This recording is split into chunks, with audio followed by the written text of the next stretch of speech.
Hello and welcome dear student. अभी मई 3 का फर्स्ट शिफ्ट वाला पेपर हम डिस्कस करने वाले हैं। So ready for this one. शुरू करते हैं बच्चों। यहां से सबसे पहला क्वेश्चन देख लो क्या है, पढ़ लो इसको फास्ट में। A ball is projected vertically upward with certain initial speed, another ball B of same mass is projected at an angle 30 degree with the vertical. देखो यहां पर क्या हुआ है, 30 degree with the vertical with same initial speed at the highest point the ratio of potential energy of ball है। Potential energy निकालने के लिए जरूरी होता है हाइट, बाकी दोनों ऑब्जेक्ट का मास तो सेम ही है, एक्सेलरेशन ड्यू टू ग्रेविटी वो भी लेने वाले हैं सेम ही, लेकिन सिर्फ हाइट का फर्क पड़ने वाला है। तो सबसे पहली केस में जैसे पहला स्टेटमेंट है, सो एज पर मैं इसको डिवाइड कर दूं या फर्स्ट स्टेटमेंट डाल देता हूं, और यहां पर ये जो होगा इसको सेकंड स्टेटमेंट डाल देता हूं। तो मैं फर्स्ट स्टेटमेंट के हिसाब से अगर देखूं तो ग्राउंड पे से एक स्पेसिफिक स्पीड से अगर कोई बॉल थ्रो कर दिया जाता है तो वो कितनी हाइट तक पहुंचता है, क्योंकि मुझे पता है कि यहां पर जाने के बाद इसका फाइनल वेलोसिटी 0 हो जाता है। तो भाई मैं इस्तेमाल करूं v square minus u square equal to 2 times as, इसका इस्तेमाल कर लेते हैं। तो finally 0 minus u square twice of a की जगह पर फिर माइनस g, और यहां पर ले लेता हूं मैं h1। ठीक है, इतना आ गया। So h1 can be equal to u square divided by 2g, ऐसे फॉर्मूला यहां पर मिल सकता है। या फिर काइनेमेटिक्स आपका अगर कहीं स्ट्रांग हो तो आपको डायरेक्टली ये रिजल्ट मिल सकता था यहां पर। ठीक है, तो ये हो गया फर्स्ट पार्ट। फिर हम लोग सेकंड पार्ट में बात करते हैं। सेकंड जो पार्ट है that is related to projectile motion. लेकिन बच्चों प्रोजेक्टाइल मोशन में जब ऑब्जेक्ट को थ्रो किया जाता था, so we were taking angle with respect to horizontal. इन्होंने यहां क्या कर दिया है, जो एंगल बताया है that angle is 30 degree with vertical बताया है, एंगल 30 डिग्री विथ वर्टिकल बताया। इसका मतलब ये एंगल होना चाहिए 60 डिग्री। तो हाइट का फॉर्मूला आपको यूज करना है you square sine square theta divided by 2g का। तो h इसको मैं 2 बोल दूंगा, यू स्क्वायर साइन देखो 60 है तो 60 का स्क्वायर डिवाइडेड बाय यहां पर आ जाएगा 2g। Got it. तो 30 डिग्री विथ वर्टिकल था तो हमें विथ हॉरिजॉन्टल लेना पड़ेगा, तब जाके ये ऑब्जेक्ट जो होगा ये ऐसे ऐसे जा रहा है। So this is the maximum height for this parabolic path which is h1 right now. So you square divided by 2g। ठीक है बच्चों, अभी देखो साइन 60 कितना होता है, साइन 30 1/2 होता है, साइन 60 √3/2 उसका स्क्वायर, तो 3/4 आ गया। सो 3/8 यू स्क्वायर डिवाइडेड बाय जी आप लोग ले सकते हो, या फिर वैसे के वैसे रख दो। यहां पर देखो 3 डिवाइडेड बाय 4 अलग कर देता हूं और you square divided by 2g अलग करवा देता हूं, तो जो भी हो 3/4 और यू स्क्वायर बाय 2g की जगह पर, यू स्क्वायर बाय 2g की जगह पर हम लोग h1 ले सकते हैं। So h2 is equal to this much h1 right. That is अभी कौन कौन सा ratio, potential energy of a to b। तो पहला वाला जो था a था जो वर्टिकली थ्रो किया गया, मतलब ये a से रिलेटेड था, और ये जो है ये b से रिलेटेड था। तो भाई a से रिलेटेड a टू b बोला है, तो h1 बाई h2 में करवा देता हूं ताकि इज इक्वल टू आ जाए h1 by h2 4 divided by 3, और यहां पर mg h1 और यहां पर mg h2 is equal to 4/3। That means potential energy of that ball A to potential energy of that ball B is 4/3 आना चाहिए। 4:3 option यहां पर फर्स्ट आना चाहिए। गॉट इट, समझ में आई बात। चलो ठीक है, आगे नेक्स्ट क्वेश्चन देख लो बच्चों। A small sphere oscillates simple harmonically in a watch glass whose radius of curvature is 1.6. The period of oscillation of sphere in second is sphere of, देखो ऑसिलेशन का जो बताया गया यहां पर क्या बताया गया है, हाँ कर्वेचर। तो भाई ये वॉच ग्लास क्या होता है पहले इसको समझ लो आप। वॉच ग्लास का मतलब इस तरीके से ये ग्लास होता है, और इसका ये मान लीजिए सेंटर ऑफ कर्वेचर यहां पर है, और ये अगर कहीं से छोड़ दिया जाए, ऐसा छोटा सा स्पीयर होगा, ये इधर जाएगा, यहां रुकने की बजाय वो आगे जाएगा, फिर यहां पर आकर रुकेगा, मतलब पहले ऐसे गया और फिर वापस यहां से रिटर्न आने वाला है। So it will keep on moving. So तो अभी इसमें स्मॉल स्पीयर बताया, अदरवाइज इसका रेडियस ऑफ कर्वेचर हमें ध्यान में लेना होता है, तो ठीक है।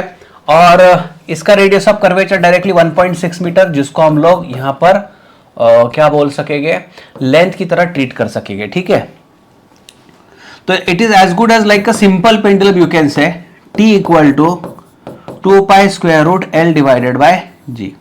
सो t is equal to 2 pi square root l की जगह पर 1.6 जो कि इन्होंने बताया है, g की वैल्यू में 10 मान के चलता हूं जो इन्होंने भी दिया है, ठीक है। सो t इज इक्वल टू 2 पाई, तो इसका एडजस्टमेंट ऐसे होगा, ये 16 डिवाइडेड बाय 100 हो पाएगा, दैट इज 2 पाई, 16 का आउटसाइड जो आएगा 4 आएगा, and this one is a 10, so 4 to the 8 divide by 10, so 0.8 pi आना चाहिए बच्चों, 0.8 पाई आना चाहिए।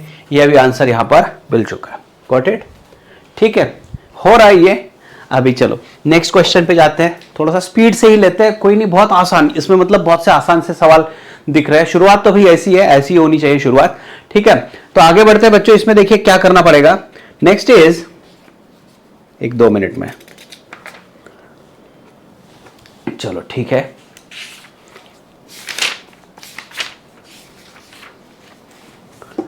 हाँ 1 मिनट सिर्फ, चलो ठीक है।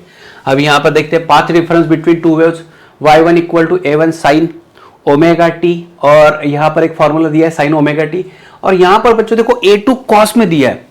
इसको बात समझनी ये है, देखो क्या होता है जब question is about path difference, path और फेज, ये दो चीजें होती है, पाथ और फेज ये दो चीजें होती है, ठीक है। करना क्या है देख लो, समझ लो इसको। यहां सबसे पहले देखो वैसे के वैसे ही पहला फॉर्मूला लिख लेता हूं मैं, y1 इक्वल टू, लिखने की जरूरत नहीं एक्चुअल में देखा जाए तो, या डायरेक्ट दे देते क्योंकि सम हम लोग सॉल्व कर ही रहे तो कोई दिक्कत नहीं बच्चों, ये है वैसे ही रख देता हूं, लेकिन मैं इसको थोड़ा चेंज करवा देता हूं, y2 is equal to a2 cos की जगह पर मैं इस्तेमाल करूंगा साइन, और जब भी हमें कॉस की जगह पर साइन लिखना होता है omega T minus that what ever value it has, yes, और इसमें मैं ऐड करवा देता हूं π/2। सिर्फ आपको एक चीज करनी पड़ेगी कि कॉस को कन्वर्शन करवाना है तो कॉस टू साइन, मतलब साइन में ले ले, देखो sine whatever angle plus π/2 जो होता है दैट बिकम्स कॉस। हमें लग रहा है कि हम कॉस को मॉडिफाई कर रहे हैं, एक्चुअली हमने इसको साइन के फॉर्मेट में रखा ताकि क्या हो पाए, साइन के फॉर्मेट में रखे तो इसको कन्वर्शन के बाद ये कॉस ही आने वाला है। लेकिन क्यों ऐसा किया, इसके पीछे का रीजन समझ लो। यहां पर देखो साइन है और इसका ब्रैकेट डाला है, इससे रिलेटेड ब्रैकेट डाला है बच्चों, और यहां पर कॉस था और ये ब्रैकेट अलग हो गया फिर, क्योंकि देखो अगर कंपेयर करना है आपको, पाथ डिफरेंस निकालना है तो दोनों के ब्रैकेट जो होंगे वो सेम होने चाहिए यहां पर। तो अभी देखो क्या होगा, पहले तो मैं फेज डिफरेंस निकाल लूं, फेज डिफरेंस, तो फेज डिफरेंस कितना होगा भाई, साइन का ये पूरा के पूरा ब्रैकेट, ये पूरा के पूरा ब्रैकेट, इसमें से इस साइन वाले ब्रैकेट को आप सब्ट्रैक्ट कर लो तो जितनी कॉमन चीजें वो सारी निकल जाएगी। तो दोनों में से जितना सारा कॉमन था वो निकल गया, क्या रह गया 5 + π/2, ये सिर्फ इतना बचा है। लेकिन ये मिला मुझे phase difference. How to get path difference, so देखो फेज डिफरेंस और पाथ डिफरेंस में एक रिलेशन था, phase difference was equal to 2 pi divided by lambda multiply by that path difference, ठीक है। So phase difference is 2 pi by lambda times path difference. तो भाई phase difference तो मेरे पास 5 + π/2 ही बचा है, क्या इज इक्वल टू मैं लिख सकता हूं 2 pi by lambda multiply by that path difference, okay, path difference. So can we say path difference is equal to, हाँ, तो path difference equal to lambda divided by 2 pi 5 + π/2, ये option कहीं नजर आ रहा है क्या, देख लो, path difference equal to lambda by 2 pi 5 + π/2, yes है, बी ऑप्शन यहां पर तैयार है, बी ऑप्शन यहां पर तैयार है, गॉट इट। चलो बहुत बढ़िया, बहुत बढ़िया, मेरे साथ ही क्वेश्चन करना है तुम लोगों को सबको। आगे बढ़ते हैं, चलो यहां क्या करना है देख लो। Question is about 2 equal point charges each exert force F on each other when they are placed distance x apart in air, ठीक है। When same charges placed y distance apart in a medium of dielectric constant के, they exert the same force, the ratio of distance y to x equal to। बहुत बढ़िया सवाल है, देख लो इसमें क्या करना है।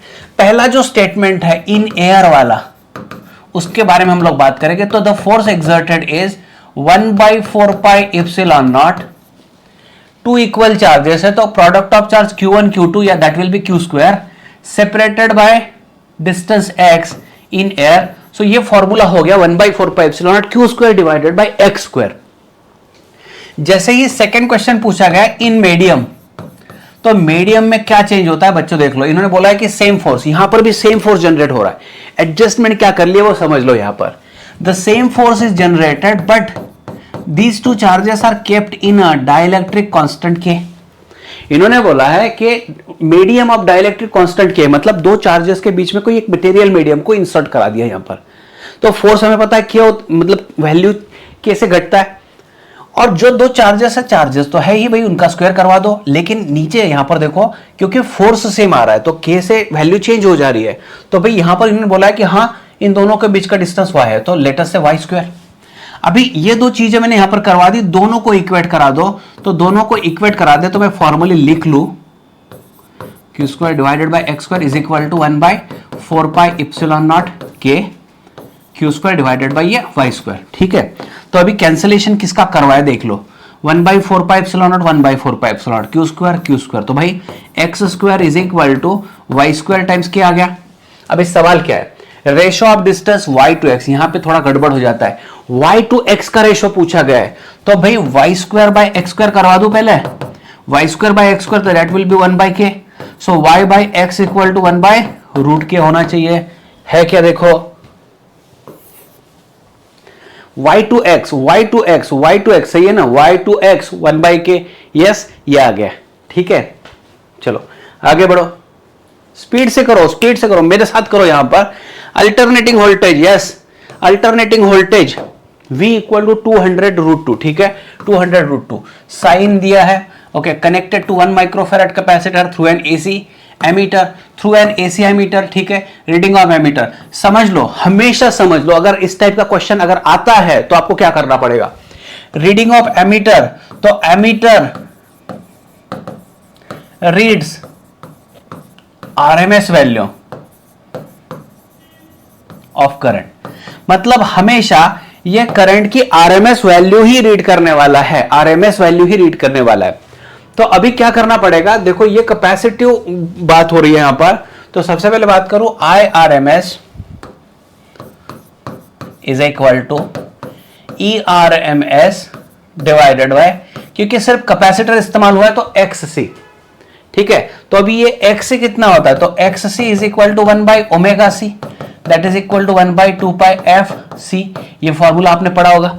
अच्छा ये हो गया, और ई आर एम एस कितना, तो ई आर एम एस जो होता है वो होता है E0/√2, E0 क्या होता है, तो पीक वैल्यू होता है। तो देखो इसको मैं E is equal to E0 sine omega t से कंपेयर करवा लेता हूं भाई, जैसे E equal to E0 sine omega t से कंपेयर करवा लिया, या फिर V इक्वल टू V0, आपने जैसे भी पढ़ा हो पूरा साल भर बस उसी को फॉलो करना है।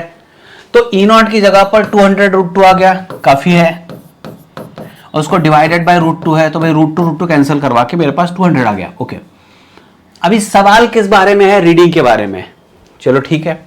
तो यहां पर 2πfc लिखने की जरूरत नहीं है, क्यों लिखने की जरूरत नहीं मैं बता रहा हूं आपको, क्योंकि यहां अगर देखोगे तो ओमेगा की वैल्यू डायरेक्ट 100 मिल चुकी है, तो 1/100, और कैपेसिटर की जो वैल्यू 1 माइक्रोफैराड है, 1 माइक्रोफैराड मतलब बच्चों 10⁻⁻6, तो यहां 10⁻⁻4 हो जाएगा, जो ऊपर जाकर 10⁻4 हो जाएगा, ये ओम में आता है। इतनी सारी चीजें आ गई है। फिर फाइनली क्या कर देते हैं, इस रिजल्ट को यहां पर ला लेते हैं, I R M S is equal to E R M S की जगह पर 200 और एक्स सी की जगह पर 10⁻4, तो भाई देखो क्या होगा, 10⁻4 200, 10 पावर ये -4 हो जाएगा, 2 10⁻⁻2 हो जाएगा। तो अभी इनको रिक्वायरमेंट क्या है वो देख लेते हैं। तो क्या मैं इसको लिख सकता हूं, इतना लिखने की जरूरत नहीं होगी, तो क्या मैं इसको लिख सकता हूं 20 10⁻⁻3, एक पावर इस्तेमाल कर लिया, 20 मिली एम्पियर आ गया, तो इसने रीड कर लिया भाई 20 मिली एम्पियर, हो गया, चलो हो गया तैयार। आगे बढ़ते हैं, चलो first, 3 charges are located at the vertices of equilateral triangle, got it, at the centre of triangle, okay. तो इस तरीके से वर्टाइसेस ऑफ ट्रायंगल पर 3 चार्जेस है, कौन कौन से चार्जेस है, चलो 2q यहां पर है, यहां पर -q है, और यहां पर भी -q है, got it, at the centre. तो भाई देखो भाई इसमें कैलकुलेशन की जरूरत नहीं है, आपको सिर्फ थोड़ा एनालिसिस करना पड़ेगा, और एनालिसिस क्या है वो मैं समझा देता हूं आपको। यहां पर मान लीजिए इनका सेंट्रोइड कहां है वो देख लेते पहले तो, हाँ ये आ गया, यहां से परपेंडिकुलर, यहां से भी परपेंडिकुलर, ठीक है, ओके। तो ये सेंट्रल पार्ट हो गया। अभी क्या करना है समझ लो, समझ लो क्या करना है समझ लो। Potential is a scalar quantity whereas electric field is a vector quantity. तो ये देखो, ये डिस्टेंस अगर मान लीजिए x है, ये भी डिस्टेंस x होगा और ये भी डिस्टेंस x होगा। अभी देखो क्या होता है ना, पहले मैं इलेक्ट्रिक फील्ड के बारे में बात करूं, इनको पहले कॉपी पेस्ट करवा देता हूं यहां से ताकि आपको समझ में दिक्कत ना हो। तो पहले इलेक्ट्रिक फील्ड के बारे में बात करते हैं। ये 2q है, पॉजिटिव चार्ज है। Positive charge electric field away generate करता है, खुद से दूर तैयार करता है। तो इस पॉजिटिव चार्ज ने जो इलेक्ट्रिक फील्ड तैयार की, ये ऐसी तैयार की होगी इस डायरेक्शन में।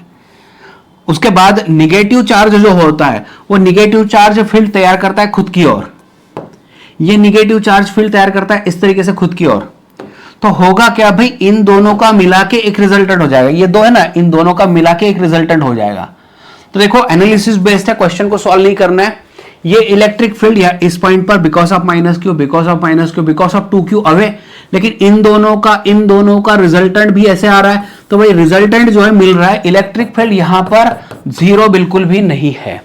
फिर पोटेंशियल पे बात करते हैं। तो देखो पोटेंशियल एट सेंटर मान लीजिए VC के, देखो के पोटेंशियल 1/4 पाई एप्सिलॉन नॉट, हर एक में कांस्टेंट मिलने वाला है। के मतलब 1/4 pi epsilon not in this case. 2q divided by x plus this is minus q divided by x plus this is minus q divided by x। तो इन सबका addition करवा दो आप, 2q माइनस q इन सबका एडिशन करवा दो बच्चों, 0 हो गया यहां पर, क्योंकि देखो ना माइनस 2q बाय x और या प्लस 2q बाय x 0 हो गया। तो भाई रिजल्ट क्या मिल रहा है, field is not 0 but potential is 0। Field is non 0 but potential is 0। Okay चलो फिर देखिए क्या है। A gardening pipe has an internal radius of capital R, is connected to water sprinkler having small n holes, each of radius small r. Water in the pipe has the speed v, the speed of water leaving the sprinkler. भाई इसमें equation of continuity का इस्तेमाल करो। Hint क्या है इसमें, hint ये है A1 V1 is equal to A2 V2 का इस्तेमाल करना है। कैसे करना है मैं आपको बता देता हूं। ये पाइप है, मान लीजिए ये इस तरीके से पाइप है, तो इसका अंदर का यहां पर देख लीजिए, यहां पर इसका रेडियस है R।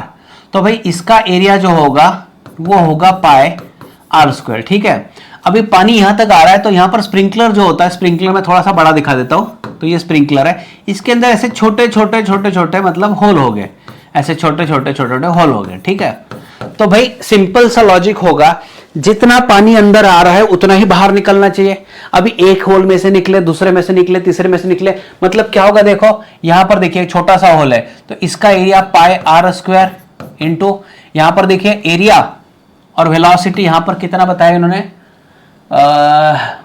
R connected to pipe, the water in the pipe has speed v, the water in the pipe has a speed v, ये स्पीड v से आ रहा है। तो अभी जब लिक्विड यहां से बाहर निकलेगा तो मान लीजिए v डैश की स्पीड से निकल रहा है, ये भी v डैश की स्पीड से निकल रहा है, ये भी v डैश की स्पीड से निकल रहा है, ये भी v डैश की स्पीड से निकल रहा है। तो इक्वेशन ऑफ कंटिन्यूटी क्या बनाएगा, तो देखो ये एरिया वेलोसिटी का प्रोडक्ट जो होता है वो होता है वॉल्यूम फ्लक्स dv/dt, और यहां पर इन सब का एडिशन करवा दे, ये भी होगा dv/dt। इसका मतलब क्या हो रहा है समझ लो, इसका मतलब क्या हो रहा है समझ लो, जितना पानी अंदर गया उतना पानी बाहर पर सेकंड निकल गया। तो अभी इसमें बात करते हैं एरिया इंटू वेलोसिटी, इतना पानी अंदर आया, देखो ये dv/dt होता है, यही फॉर्मूला है area velocity, dv/dt volume flux मतलब एरिया वेलोसिटी का प्रोडक्ट सिंपली।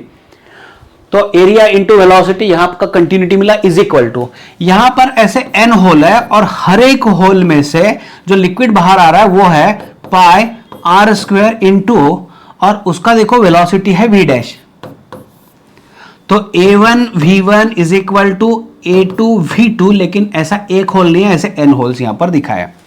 तो इसमें कैलकुलेशन अगर करवाए तो पाई गॉट कैंसल, R² और कैपिटल R² में रिलेशन अभी पूछा गया है, सॉरी v डैश के बारे में पूछा गया है। So simply v dash is equal to R² V divided by n small R²। तो अभी क्या हो रहा है यहां पर देखो, v dash is R² small v n small R², yes ये आ गया। तो आपको ये चीज समझनी है, जितना लिक्विड अंदर आया उतना ही लिक्विड बाहर निकलना चाहिए पर सेकंड। लेकिन ये dv बाई dt भले ही दिख रहा हो, लेकिन ये जो होता है ये होता है एरिया वेलोसिटी का प्रोडक्ट, ये होता है एरिया वेलोसिटी का प्रोडक्ट। हमेशा रख लो एरिया वेलोसिटी का प्रोडक्ट, इसको समझ लो, आप इसको ही समझ लो, ठीक है। तो एरिया वेलोसिटी का यहां का product is equal to area velocity का यहां का प्रोडक्ट, लेकिन यहां एक होल नहीं है, ऐसे n नंबर ऑफ होल्स है, तो उसे ये सॉल्व कर लिया। आगे बढ़ते हैं।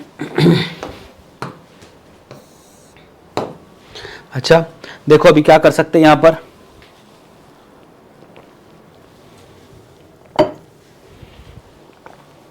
Magnetic needle of magnetic moment, अरे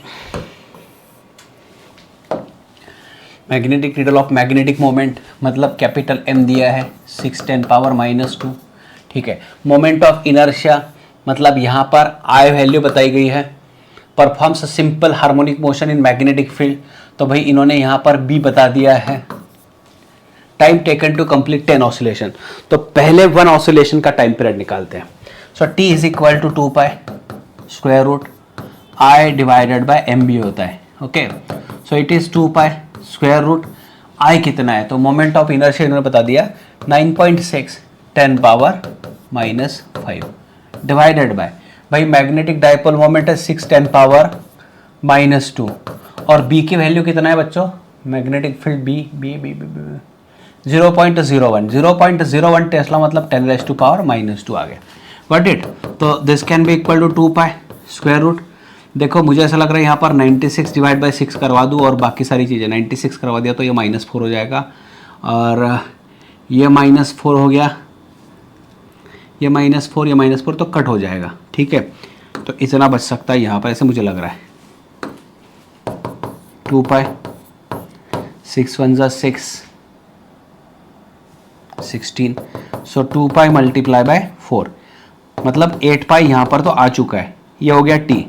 सो now question is about time period for 10 oscillation, small t is equal to for 10 oscillation, तो हर एक ऑसिलेशन में टाइम पीरियड t होता है, ऐसे 10 ऑसिलेशन हो चुके हैं, तो 10 इंटू 8 मल्टीप्लाई बाय 3.14 करवा दूं, मतलब 8 मल्टीप्लाई बाय 31.4 हो गया,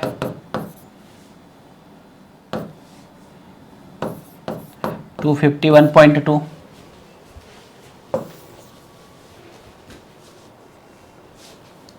राइट 251.2 सेकंड आ गया। मतलब एक सेकंड के लिए अगर बात करें तो 24 समथिंग आता था, लेकिन 10 से मल्टीप्लाई करवा दिया, यहाँ पर 10 ऑसिलेशंस के लिए कर रहे हैं बात। चलो ठीक है, दिक्कत नहीं, आ गया।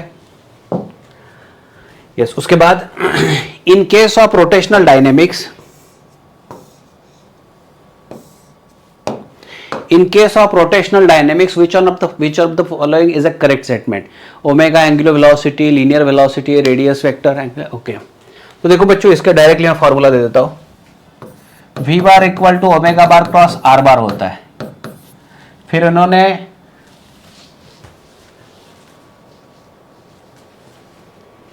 अल्फा बार इक्वल टू नहीं होता है, a लीनियर एक्सेलरेशन है, a bar equal to alpha bar cross R bar होता है, मतलब आप इसी को डिफरेंशिएट करा दे दो तो ये वी बार की जगह पर ए बार आएगा और ओमेगा बार की जगह पर अल्फा बार आ जाएगा।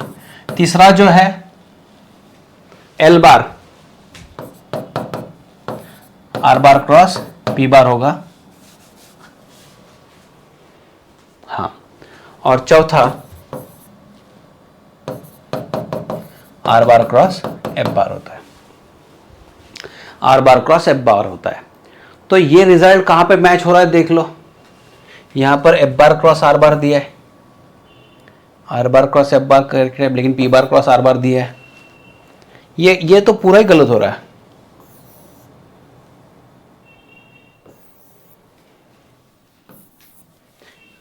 मैच नहीं होगा। Alpha bar is equal to A bar equal to R bar cross, A bar equal to alpha bar cross R bar करना पड़ता है, A bar equal to 80 tangential acceleration जो होता है, लेकिन लीनियर एक्सेलरेशन पता है तो भी नहीं हो पाएगा। एक बार सवाल देख लो, थोड़ा गलत हो रहा है, कोई मैच नहीं होगा, कोई भी करेक्ट नहीं होगा, कोई भी करेक्ट नहीं होगा। A convex lens of focal length F forms, देखो, real inverted image twice the size of object. तो m जो होता है यहां पर रियल के लिए माइनस और ट्वाइस है तो 2 is equal to the distance of object from the lens in metre. Distance of object मतलब u is equal to question mark है। यहां पर कॉन्वेक्स लेंस है तो यहां पर f जो होता है ये होता है positive.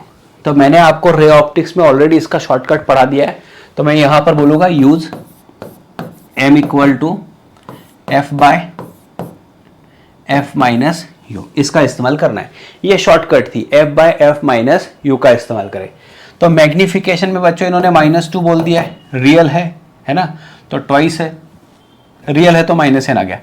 f divided by f minus you करवा देता हूं, तो बच्चों ये हो जाएगा यहाँ पर -2f plus 2u is equal to यहाँ पर f। So 2u is equal to 3f हो जाएगा, तो u is equal to 3/2f हो जाएगा, मतलब u इक्वल टू 1.5f होना चाहिए, है ना।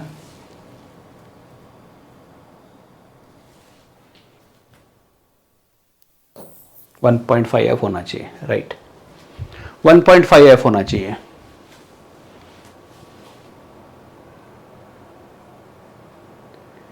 एक गड़बड़ है, बहुत बड़ी गड़बड़ है। अच्छा, कॉन्वेक्स लेंस बताया, एक्सट्रीमली सॉरी, लेंस बताया है, लेकिन लेंस पर चल जाएगा ये फॉर्मूला। लेंस पर क्या होता है ना, यहां पर प्लस आता है, लेंस में यहां पर प्लस आता है, तो -2f minus 2u is equal to f minus 2u is equal to 3f, u is equal to -1.5f, ये करेक्ट है। माइनस मतलब क्या होता है, लेंस के लेफ्ट साइड में ऑब्जेक्ट रखा है, यहां पर ये डिस्टेंस होता है u, क्योंकि इस ऑप्टिकल सेंटर से लेफ्ट साइड में, तो ये आंसर अभी परफेक्ट मिल चुका है, ये आंसर परफेक्ट मिल चुका है।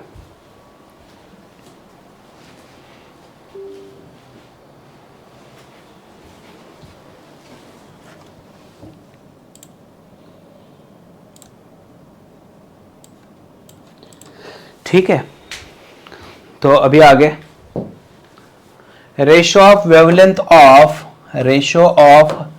wavelength of photon energy E to that of electron of same energy is photon lambda photon। देखो क्या होता है, energy is hc by lambda, so from this अभी इसको मैं लैम्बडा फोटोन बोल दूंगा, is hc divided by e बोल सकते, ये इक्वेशन 1 हो चुका है। ठीक है, ये इक्वेशन हो गया फोटोन से रिलेटेड, मतलब ये फोटोन से रिलेटेड इंफॉर्मेशन में डलवा दिया। अब दूसरा क्या है, टू दैट ऑफ इलेक्ट्रॉन। ठीक है, इलेक्ट्रॉन से related lambda, electron is equal to h by p होता है, is equal to h by p की जगह पर square root twice of me होता है एनर्जी, क्योंकि इन्होंने बोला है सेम एनर्जी, दोनों का एनर्जी सेम है, तो एनर्जी से रिलेटेड ई ही रखो। अभी इन्हें डायरेक्ट रिलेशन क्या चाहिए, रेशो कैसा है, lambda photon to that of lambda electron चाहिए, तो लैम्बडा फोटोन की जगह पर hc बाई ई और लैम्बडा इलेक्ट्रॉन की जगह पर h by square root twice of me। तो वैसे भी अगर देखोगे तो h विल गेट कैंसल, ये E देखो अगर आप बात करें तो E अंदर आ जाएगा, C वैसे ही रहेगा, स्क्वायर रूट ट्वाइस m और ये स्क्वायर रूट ऑफ यहां पर E रह जाएगा, C twice m by E, C square root twice m by E, right, answer मिल चुका है, राइट। ओके, फिर क्या है,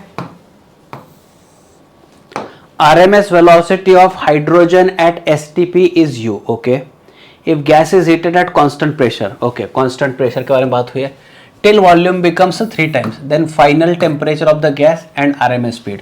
तो सबसे पहले देखो बच्चों, प्रेशर कांस्टेंट है, तो V1 by T1 is equal to V2 by T2 का इस्तेमाल मैं कर लेता हूँ। तो टेम्परेचर के बारे में अगर बात की जाए तो वॉल्यूम बिकम्स 3 टाइम्स, मतलब V1 by T1 जो था 273, क्योंकि STP बताया है, V2 is thrice of V1 divided by T2, तो यहां पर देखो T2 इज इक्वल टू कितना होगा 3 मल्टीप्लाई बाय 273 होना चाहिए 819 केल्विन आना चाहिए। तो 819 केल्विन यहां पर भी दिख रहा है और यहां पर भी दिख रहा है। अभी आगे बात करते हैं, टेम्परेचर पर बात करते हैं। तो देखो टेम्परेचर के बारे में मैं थोड़ा सा इसको अभी यहां पर ले लूं। T2 is thrice of T1, हम लोग ऐसा बोल सकते थे T2 is thrice of T1 बोल सकते हैं, क्योंकि देखो T1 ये था, T2 इज थ्राइस T1। किस लिए ले रहा हूं वो समझ लो, आप बात को समझ लो, क्योंकि यहां आगे ये बात हुई है कि आरएमएस स्पीड से रिलेटेड बात हुई है। तो देखो आरएमएस स्पीड Vrms, क्योंकि गैस तो वही है, तो RMS speed proportional to root of temperature. So Vrms कौन कौन सा किसका, तो V2, तो V2 by V1 square root T2 by T1 आ गया। तो V2 बाय V1 की जगह पर इन्होंने बोला है U is equal to root, अभी T2 आपको पता है थ्राइस ऑफ T1 और ये divided by T1, T1 cancel हो गया, तो भाई रूट 3 आ गया। So V2 is equal to root 3 इतना आना चाहिए। तो 819 और रूट 3 यू। टेम्परेचर अगर बढ़ गया ना, temperature T2 is equal to thrice of T1। Volume देखो, वॉल्यूम और टेम्परेचर का रिलेशन था, volume directly proportional to temperature. Volume 3 पट हो गया तो टेम्परेचर भी 3 गुना होना ही चाहिए, यही पॉसिबिलिटी यहां पर बन रही है, राइट। नया वॉल्यूम 3 टाइम्स हो गया तो टेम्परेचर भी 3 टाइम्स होना चाहिए, तो ये आ गया और यहां पर उसी का इस्तेमाल किया। चलो इक्वेशन है correct. Distance between two planets A and B from Sun are Ra and Rb respectively. Two planets from the Sun. Okay. Also, Rb is equal to 100 times Ra if orbital speed of planet A is V, then orbital speed of planet B is. देखो क्या होगा ना, this is सन और सन के around ये दो planet जो है ये घूम रहा है यहाँ पर, और ये कोई दूसरा प्लैनेट ये घूम रहा है, ऐसे इन्होंने इंफॉर्मेशन दी है, ठीक है। सन के अराउंड घूम रहा है, तो दो प्लैनेट का डिस्टेंस कैसे है, मान लीजिए यहाँ पर ए प्लैनेट है और ए प्लैनेट कहाँ पर है, ये डिस्टेंस आर ए पर है, और यहाँ पर मान लीजिए बी प्लैनेट है, तो बी प्लैनेट का डिस्टेंस जो है इन्होंने बताया आर बी है, ठीक है। तो अभी इसका ए का जो स्पीड होगा, ए का स्पीड इन्होंने वी बताया है ना, so V A can be equal to for example V. So question is about orbital speed of B, so V B is question mark, और फिर R B is equal to 100 R A, R B is equal to 100 of R A. तो भाई देखो orbital speed से related क्या concept था, तो orbital speed का क्रिटिकल स्पीड का फॉर्मूला था square root G M divided by that radius of orbit. M is what, तो अभी यहां पर sun is at the centre और उसके अराउंड ये प्लैनेट्स घूम रहे हैं, तो सन का मास यहां लेना पड़ेगा, लेकिन कैलकुलेशन करने की जरूरत नहीं है, it is inversely related. So v critical speed is inversely proportional to root of r। तो भाई यहां पर लिख लूं मैं vb divided by va is equal to square root में नीचे यहां rb आने वाला है और यहां पर ra आने वाला है। तो अभी अगर बात चल रही है तो rb इज 100 टाइम्स ra, तो ऊपर मैं ra लिख लूं और यहां पर मैं 100 ra लिख लूं, तो ra गॉट कैंसल, यहां पर बच्चों 1/10, vb is 1/10 of va, so that is equal to va की जगह पर क्या लिखना पड़ेगा, va की जगह पर v, that is v divided bye 10। ये आ गया आपका आंसर vb का, ठीक है। सो v डिवाइडेड बाय 10 आ गया। Next question, a tube of uniform bore of cross sectional area A has a setup vertically with open facing now m gram of liquid of density D poured into it, the column of liquid in tube। भाई देखो ये सीधे सीधे बात करूँ तो ये JEE का सवाल है, इसको अगर यहाँ पर मुझे प्रूव करना पड़ेगा, शायद मैंने ये ऑसिलेशन चैप्टर में आपको करवा लिया है वन शॉट में एक्स्ट्रा में, तो या फिर पुराने वीडियो का मेरा एक लिंक मैं आपको डलवा दूंगा जिसमें मैंने डिटेल में ऑसिलेशन ऑफ यूट्यूब में का जो लिक्विड होता है उसका ऑसिलेशन में पूरा डिटेल में बताया। तो जिन बच्चों को लग रहा है करना है तो ही करो, अदरवाइज मैं सीधे सीधे बता दूं ये बहुत ऑड क्वेश्चन है, अब बहुत मुश्किल से किसी बैच को आ जाता है, तो मतलब आ जाता है तो जरूरत नहीं है इसकी, क्योंकि इसको पढ़ा ही नहीं, आपको सिलेबस में ही नहीं है। तो इसके लिए मैं बात करूं बच्चों आपको, तो 2π√m/2a dg, ये ध्यान में रख लो। देखो इस तरीके से क्वेश्चन होता है, ये ट्यूब होती है और ये ट्यूब में अगर देखा जाए तो यहां पर लिक्विड हर तरफ सेम होता है, लेकिन मान लीजिए आपने कहीं से क्या कर दिया, इधर से थोड़ा सा फोर्स डाल के लिक्विड को यहां पर ला लिया, तो ये लिक्विड इधर से ना थोड़ा सा ऊपर चला जाएगा, ये थोड़ा ऊपर चढ़ जाएगा।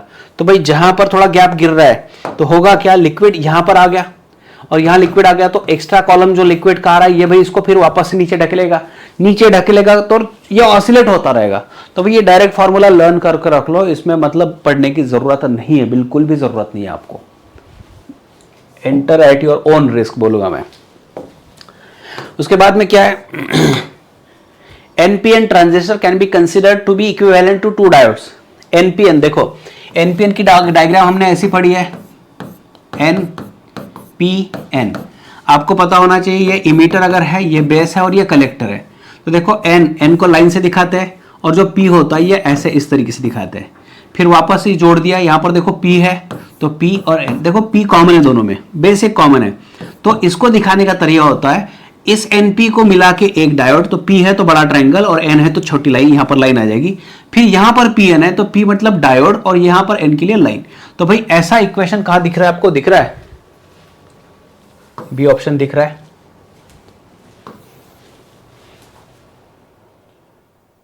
मीटर बेस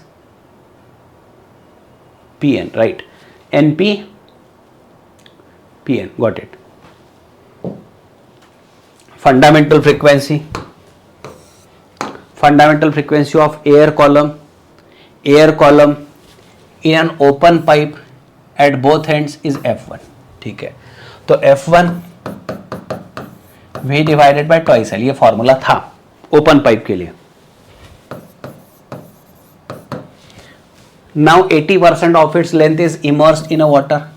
अभी देखो अगर ये पाइप इतना है, अगर ये L था तो इसका 80% लिक्विड के अंदर चला गया, तो भाई ये तो जो है ये कुछ काम का नहीं, ये कुछ काम का नहीं है, काम का तो यही होने वाला है। अभी देखिए ये क्लोज की तरह काम करने वाला, लेकिन कितना लेंथ होगा, तो भाई 80% चला गया, मतलब 20% ही बचा है। मतलब ये जो है दिस इज 20%, जो बचा है ना ये 20% ऑफ L होगा, मतलब L/5 होगा ये बचा हुआ। अभी इसके अंदर जो रेजोनेंस होगा उससे फ्रीक्वेंसी F2 मिलने वाली है, which is V divided by 4 L, तो L डैश कर देता हूं मैं इसको, L डैश इक्वल टू, क्योंकि देखो क्या होगा, ये बचा हुआ लेना पड़ेगा हमें, बचा हुआ लिक्विड, मतलब ये लिक्विड के अंदर जो है वो काम का नहीं है, जितना ओपन दिख रहा है वो, but it is closed eight one and, you can से। अभी F1 और F2 में बात करें तो F2 is equal to V divided by 4, L dash की जगह पर L/5 लग देता हूं। तो भाई देखो क्या होगा, इनका question is about F1 F2, तो F1 F2 अगर बात करें तो F1 में आएगा V/2L मल्टीप्लाई बाई यहां पर देखिए 5V डिवाइडेड बाई ये 4L, LL कैंसिल हो जाएगा, VV कैंसिल हो जाएगा और ये 2 डिवाइडेड बाय 5 आना चाहिए। F1 to F2, F1 to F2 V/4 L dash, L dash is L/5, F2 5V, right, 2/5 आना चाहिए। चलो आगे, earth has mass m1, radius r1 and for moon mass m2 and radius r2, distance between their centres is r, okay. Body of mass capital M is placed on the line joining them at r/3 from the center of earth to project the mass m from and escape to infinity, ठीक है। थोड़ा सा odd लगेगा आपको concept, लेकिन देखो यहां पर मैं दिखा देता हूं, आसान करके दिखाता हूं। मान लीजिए यहां पर अर्थ है और वैसे यहां पर हमने मून डाल दिया, तो अर्थ जो होगा अर्थ का इन्होंने मास बताया है m1 और इसका रेडियस है r1। जो मून बताया है तो मून का मास जो है m2 और रेडियस है r2, लेकिन इनके सेंटर टू सेंटर को जोड़ने वाला जो है दैट इज r, इनके सेंटर के सेंटर को जोड़ने वाला जो है वो r था। अभी इन्होंने क्या बताया, a mass capital M is placed on the line joining them at distance r/3 from centre of earth, ठीक है। तो अर्थ के सेंटर से यहां तक मतलब r/3 डिस्टेंस पर और एक ऑब्जेक्ट रख दिया जिसका मास है m। तो भाई इनके बीच का डिस्टेंस r/3 है, तो बचा डिस्टेंस कितना 2r/3, इनके बीच का डिस्टेंस होना चाहिए, ठीक है। बीच का मतलब इन द सेंस यहां तक सेंटर तक होना चाहिए। अभी देखो क्या होता है, हमें स्केप करवाना है, मिनिमम स्पीड टू स्केप करवाना हो तो आपको बाइंडिंग एनर्जी निकालनी पड़ेगी, और बाइंडिंग एनर्जी जो होती है वो टोटल एनर्जी का एडिशन होता है, मतलब टोटल एनर्जी लेकिन निगेटिव साइन निकाल के। तो भाई बाइंडिंग एनर्जी अगर निकालू मैं तो देखो क्या होगा, negative of total energy, so minus, क्योंकि देखो अभी ये पूरा का पूरा सिस्टम रेस्ट में, ये पूरा का पूरा सिस्टम रेस्ट में, तो रेस्ट में तो देख लो इन दोनों के बीच का potential energy minus G m1 m divided by distance, और फिर इन दोनों के बीच में minus G m2 into M divided by इन दोनों के बीच का डिस्टेंस, ये आ गया। अभी माइनस साइन निकाल दो तो बाकी सारा प्लस आ जाएगा, तो भाई thrice G m1 m divided by r plus thrice G m2 m divided by 2r। तो इसको अगर आप इक्वेट करवा देते हो तो 6 7 8, अभी तो उतना कर सकते हो भाई, बाई 2। अच्छा ये वैसे एडिशन नहीं होगा भाई, कैसे, तो g into capital M by r common, thrice capital M1 plus thrice capital M1 ऐसे भी कर सकता है ना, एडजस्टमेंट कर लेते हैं, 6g m1 m divided by 2r plus thrice g m2 m divided by 2r। अभी इनको एक्सपेक्टेड क्या है, दिस बाइंडिंग एनर्जी, अभी मैं डायरेक्टली यहां पर देता हूं क्योंकि अभी एंट्रेंस से रिलेटेड डायरेक्ट चल रहा है हम लोगों का। So this much binding energy should be provided as a kinetic energy, as a kinetic energy, मतलब this must be provided as a kinetic energy half, जिसको दिया है यस, इसको एस्केप वेलोसिटी भी देना पड़ेगा, तो ये हो गया इसका काइनेटिक एनर्जी, इसको दे दिया हमने एस्केप वेलोसिटी, तो ये छूट जाएगा। तो भाई देखो कैपिटल एम वाली जो चीज है, लिखने में थोड़ा सा गड़बड़ हो गया मेरा यहाँ से, लेकिन कैपिटल एम जो है दो सब साइड से कैंसिल हो जाएगा। अभी इनको एक्सपेक्टेड क्या है, अच्छा तो इनको एक्सपेक्टेड ये था, ये एक्सपेक्टेड ही नहीं था, तो इनको ये जो था यही एक्सपेक्टेड था 3। तो अगर मैं कैपिटल एम को कैंसिल करवा लो तो वी ई स्क्वायर बाई 2 करवा देता हूँ, यहाँ पर दिक्कत नहीं है, और इसमें से 3 निकाल देता हूँ, g निकाल देता हूँ, r बाहर निकाल देता हूँ, और यहाँ पर m1 plus m2 divided by 2 आ जाएगा। अब ये 2 उधर आ गया तो V E can be equal to square root, ये 2 उधर चला गया तो 6g बाई आर, और अंदर m1 प्लस ये m2 डिवाइडेड बाई 2 आ गया। रूट में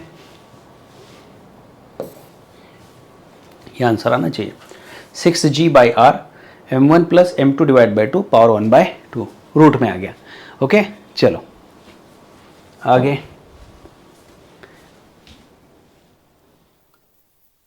okay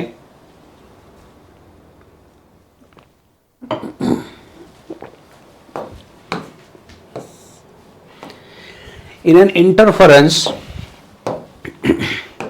interference experiment, nth bright fringe for light of wavelength lambda 1 coincides with mth bright fringe for the light of wavelength lambda 2. okay, ratio lambda 1 by lambda 2 coincide हो रहा है, coincide हो रहा है मतलब दोनों का पोजीशन सेम है, मतलब यू कैन से position of nth bright band coincide with position of mth dark band। ठीक है, तो nth के लिए तो n lambda capital D by small d होता है, और डार्क बैंड के लिए 2, क्योंकि mth है तो 2m माइनस 1 लैम्बडा 2 है capital D by 2 into that small d, ऐसे ये फॉर्मूला बनना चाहिए यहाँ पर। उसके बाद में देखो क्या क्या कैंसिलेशन होगा, capital D small d cancel हो चुका है, तो lambda 1 n1 is equal to, तो 2m माइनस 1 लैम्बडा 2 बाई 2, तो ठीक है, lambda 1 to lambda 2, lambda 1 by lambda 2 is equal to twice m minus 1 divided by twice of n। Lambda 1 by lambda 2 is equal to 2m minus 1 by 2n, 2m minus 1 by 2n। Okay, सही चल रहा है। चलो आगे बढ़ो, फिर देखो क्या है। 3 inductance are connected as shown in the figure, the equivalent inductances. तो देखो भाई ये जो है ना ये पैरेलल में है, तो पैरेलल में जो होगा इनका LP इज इक्वल टू, तो जो भी बन रहा है पैरेलल में देखो ये दोनों है, तो रेजिस्टेंस जैसे होता था R/2 वैसे ही इस टाइप के इस इंडक्टेंस वाले दो पैरेलल में कनेक्टेड है, तो भाई इसका आंसर आ गया L/4। फिर अभी इसको मैं रिप्लेसमेंट दे देता हूं, तो फिर ये दोनों का मिला के L/4 हो चुका है, इन दोनों का मिला के L/4 हो चुका है, और इसका 3L/4 हो चुका है। तो यहां पर सीरीज में अगर बात करें तो इन दोनों का मिला के अभी एक सिंगल हो जाएगा टर्म, तो single term L is equal to, इन दोनों का एडिशन करवा दो, 4L/4 हो जाएगा, है ना, 3 + 1 4, तो L आ जाएगा। ये आ गया आंसर। पैरेलल में R/2 वाला जो कॉन्सेप्ट था वैसे ही सीरीज पैरेलल जैसा ही काम करता है, ये सीरीज पैरेलल जैसे ही काम करता है, ठीक है। There are 2 samples A and B of certain gas which are initially at same temperature and pressure. Both are compressed from volume V2 V/2. Sample A is compressed isothermally while sample B is compressed adiabatically. The final pressure of A. इसके लिए मैं short में आपको मैंने ये इससे related KTG and thermo में पूरा डिस्कशन भी करवा के दे दिया है। तो क्या होता है कंप्रेशन के समय, कंप्रेशन और एक्सपांशन ऐसी दो चीज़ें यहाँ पर होती है। तो अगर y एक्सिस पर मैं प्रेशर डाल देता हूँ और x एक्सिस पर मैं वॉल्यूम डाल देता हूँ, और यहाँ से मान लीजिए मैं शुरुआत करता हूँ यहाँ से, इस वॉल्यूम से, मतलब वॉल्यूम v था और यहाँ पर वॉल्यूम v/2 है, ठीक है। तो एक्सपांशन और कंप्रेशन में क्या होता है, जैसे कंप्रेशन होगा तब देखो ये दो ग्राफ में यहाँ पर दिखा देता हूँ, ये ग्राफ है और ये दूसरा ग्राफ है। इन दोनों ग्राफ में अगर आप बात करो तो किसका स्लोप ज्यादा है, किसका स्लोप ज्यादा है, मतलब देखिए क्या होगा, मान लीजिए इसमें से स्लोप अगर देखें तो स्लोप ऊपर वाले का ज्यादा है। तो आपको एक चीज हमेशा ध्यान में रखनी होती है, slope of adiabatic is greater than slope of isothermal, ये हमेशा ध्यान में रखो। Slope of adiabatic is always greater than slope of isothermal होता है। तो देखो एडियाबेटिक अगर बात करें तो यस ऊपर वाला एडियाबेटिक हो जाएगा, तो एडियाबेटिक अगर हो जाता है तो सैंपल ए, सैंपल भी बात कर रहे हैं, ए इज कॉम्प्रेस्ड आइसोथर्मली, तो ये आइसोथर्मली हो गया, and B is compressed adiabatically. तो प्रेशर के बारे में बात करें तो भाई बी का प्रेशर ज्यादा हो गया और ए का प्रेशर कम है। तो question is about the pressure of A, yes pressure of A, यहां पर आने के बाद pressure of A is less than that of B, less than that of B, pressure of A is less than that of B, ये answer आना चाहिए। ये आप कर सकते हो बच्चों, चलो ठीक है, सही चल रहा है। उसके बाद कितने क्वेश्चन रहे देखो अभी, अरे बहुत है। Single slit diffraction pattern is formed with a light of wavelength 6195. Secondary maximum for this wavelength coincide with the third secondary maximum. तो डायफ्रैक्शन पे फोकस करो, इसमें मैंने शॉर्टकट दिया था, for nth maxima position is 2n+1 lambda capital D/2a होता था, a for opening, मतलब ये जो ओपनिंग होता है ना ये, और यहां पर स्क्रीन पर मैक्सिमा, मिनिमा, मैक्सिमा, ऐसे इस तरीके से इंटेंसिटी पैटर्न मिलता है। तो अभी उसमें ना जाते हुए भाई क्वेश्चन को सॉल्व कैसे करना है उस पर हम लोग फोकस कर देते हैं। तो y = 2n+1 lambda capital D/2 है, n की वैल्यू जो होती है 1 होती है, 2 होती है, 3 होती है, सो ऑन होती है। तो देखो हमें कॉन्सेंट्रेट करना है सेकंड, इसको भूल जाओ, इसको मन के मन में बात करो। फिर बात किया है हमने थर्ड, इसको सेकेंडरी है ना, secondary maximum, third maximum, second maximum, इस पर फोकस करो। सेकेंडरी क्यों कहा जाता है, क्योंकि यहां तक जो लाइट आता है इस लाइट का वेव फ्रंट होता है, so each and every point on a wave front act as a secondary source of light, और उसकी वजह से वो पूरा वहां पर इंटरफेरेंस पैटर्न तैयार हो रहा है, और उसकी वजह से वो पूरा पैटर्न हम लोग उसको फिर डायफ्रैक्शन बोलना शुरू कर देते हैं। तो जो इंटरफेरेंस जो फिर हो रहा है डायफ्रैक्शन पैटर्न वहां पर तैयार हो रहा है because of this you can से each and every point on a wave front, जो कि ह्यूजेस का प्रिंसिपल था। तो अभी चलो इस पर फोकस करते भाई। तो इनका जो कहना है उसके बारे में देखो, इन्होंने कहा है second y2 is coinciding with y3, ठीक है, लेकिन इसका लैम्बडा अलग है। The second secondary maximum for wavelength coincides with the third secondary maximum in the pattern for the light of wavelength lambda naught, ठीक है। तो यहां इसके लिए 2 + 1 लैम्बडा 6195, ठीक है, capital D by 2a is equal to twice, क्योंकि ये जो है थर्ड है, +1, लेकिन लैम्बडा नॉट है क्योंकि थर्ड जो जिसका हो रहा है मैक्सिमम वो लैम्बडा नॉट है, कैपिटल D बाई 2a। तो क्या क्या कैंसिल करवा दे भाई, देखो क्या क्या कैंसिल करवा दे, capital D 2a, capital D 2a cancel करवा देते। ये हो गया 5 × 6195 एंगस्ट्रॉम इज इक्वल टू 7, और ये लैम्बडा नॉट हो गया। तो इनको एक्सपेक्टेड जो भी होगा उसके हिसाब से बात करते हैं हम लोग। तो lambda naught is equal two divided by 7,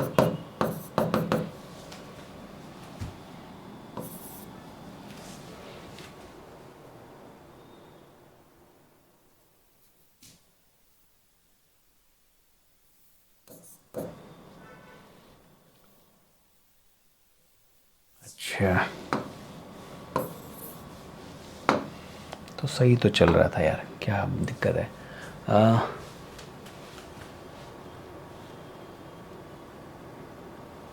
4 आ गया, फिर 0 आना चाहिए, फिर 7 आना चाहिए, है ना, ऐसे होना चाहिए ना, क्योंकि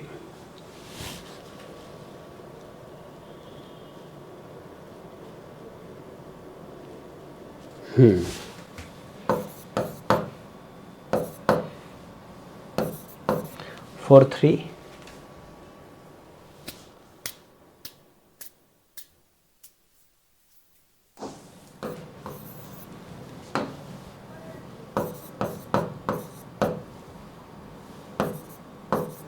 ऐसे कहाँ से आ गया यार, और कुछ डेसिमल पॉइंट का शिफ्टिंग हो रहा था क्या।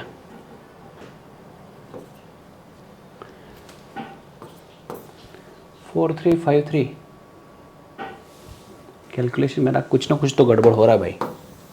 चलो मैं अलग तरीके से करता हूँ।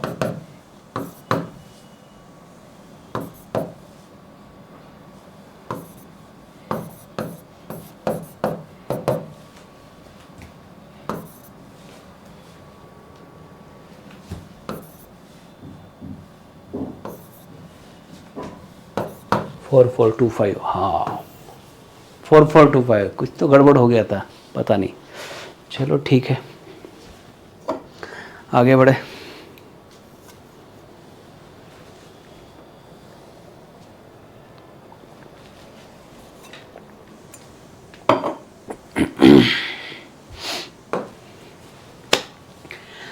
ये क्वेश्चन थर्मल में भी मैंने करवा के लिया आपसे।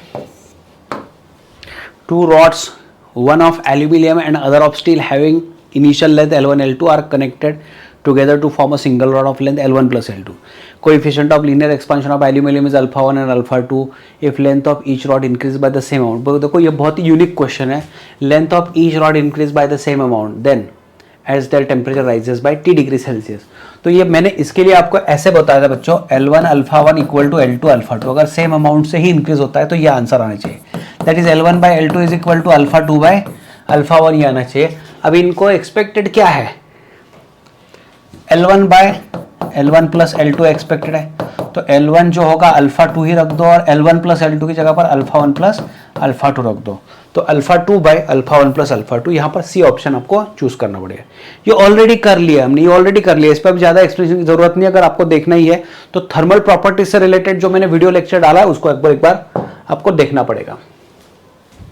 उसके बाद देखो क्या है, in an AC generator when plane of coil is perpendicular to the magnetic field, magnetic flux, okay.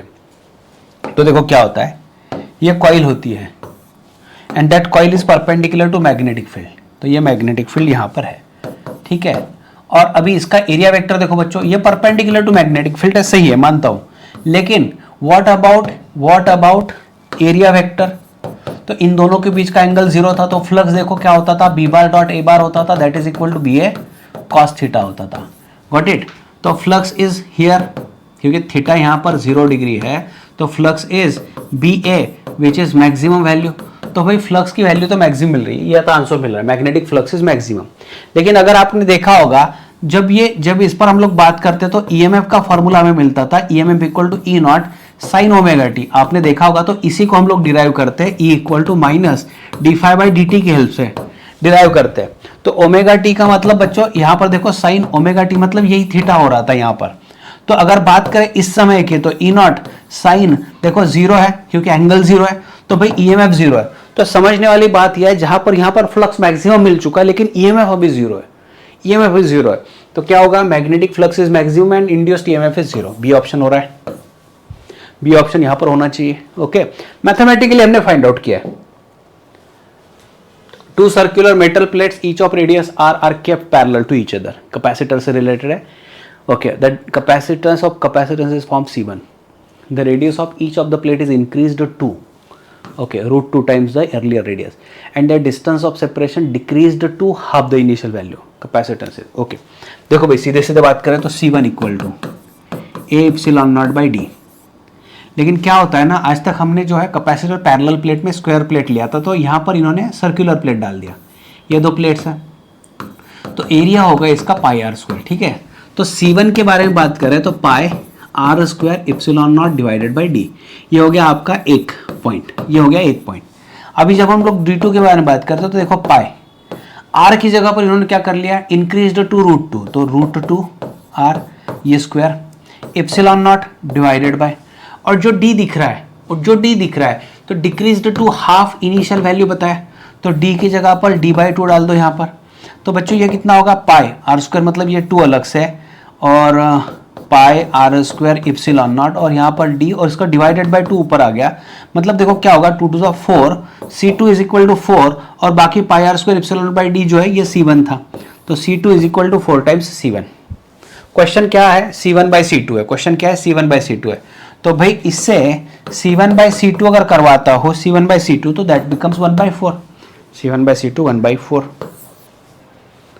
C1 by C2 ही चाहिए ना, C1 बाई C2 1/4, यस 1/4, ठीक है। Ratio of radius of gyration of circular disc to that of circular ring of mass, each mass m and radius r। देखो ring के लिए बात कर रहे हैं, तो m के स्क्वायर रिंग है, तो मैं स्मॉल r डाल देता हूं यहां पर, is equal to mr square होता है, ठीक है। तो K r is equal to m K square equal to r square, ऐसे आएगा। और डिस्क के लिए बात कर रहे हैं, तो m के डिस्क का square is equal to m r square by 2, तो भाई के डिस्क जो होगा square is equal to r square by 2 होने वाला है। Question is about radius of gyration के रेशियो, ठीक है। तो मैं पहले ऐसे लिख देता हूं, किस किस का, that of disc to ring पूछा गया है, तो के डिस्क का स्क्वायर बाई के रिंग का square is equal to K disc का square divide by K ring का स्क्वायर, तो के डिस्क का स्क्वायर r स्क्वायर बाई 2, और यहां पर देखो सिर्फ r स्क्वायर आने वाला है रिंग के सामने, तो r स्क्वायर कट हो गया, और यहां पर फिर के डिस्क बाई के रिंग 1/√2 होने वाला है, के डिस्क बाई के रिंग 1/√2 होने वाला है। डिस्क 2 पूछा गया इसलिए 1/√2 आने वाला है। फिर एसी सर्किट दिया है, इसमें E equal to 200 sine omega T and I is given, the power dissipated in the circuit is okay. तो पावर, एवरेज पावर का फॉर्मूला हमारा था E0/√2 I0/√2 cos phi, या फिर एवरेज पावर का जो हम लोग पढ़ते हैं फॉर्मूला ERMS IRMS और cos phi होता था, ठीक है, ये होता था। लेकिन ERMS can be E0/√2, IRMS can be I0/√2, मतलब ये हो गया E0 I0 डिवाइडेड बाई 2 और cos phi, समझ लो इस बात को, ठीक है। तो E0 की जगह पर आप 200 रख लो, क्योंकि E equal to E0 sine omega T, I naught की जगह पर 100 रख लो डिवाइडेड बाई 2, और कॉस फाई की जगह पर क्या रखे बच्चों, देखो पहले नोट डाउन कर लो, यहां पर साइन है, यहां पर भी साइन है, ठीक है। तो इस ब्रैकेट और इस ब्रैकेट का डिफरेंस करवा देते तो पाई बाई 3 बचता है।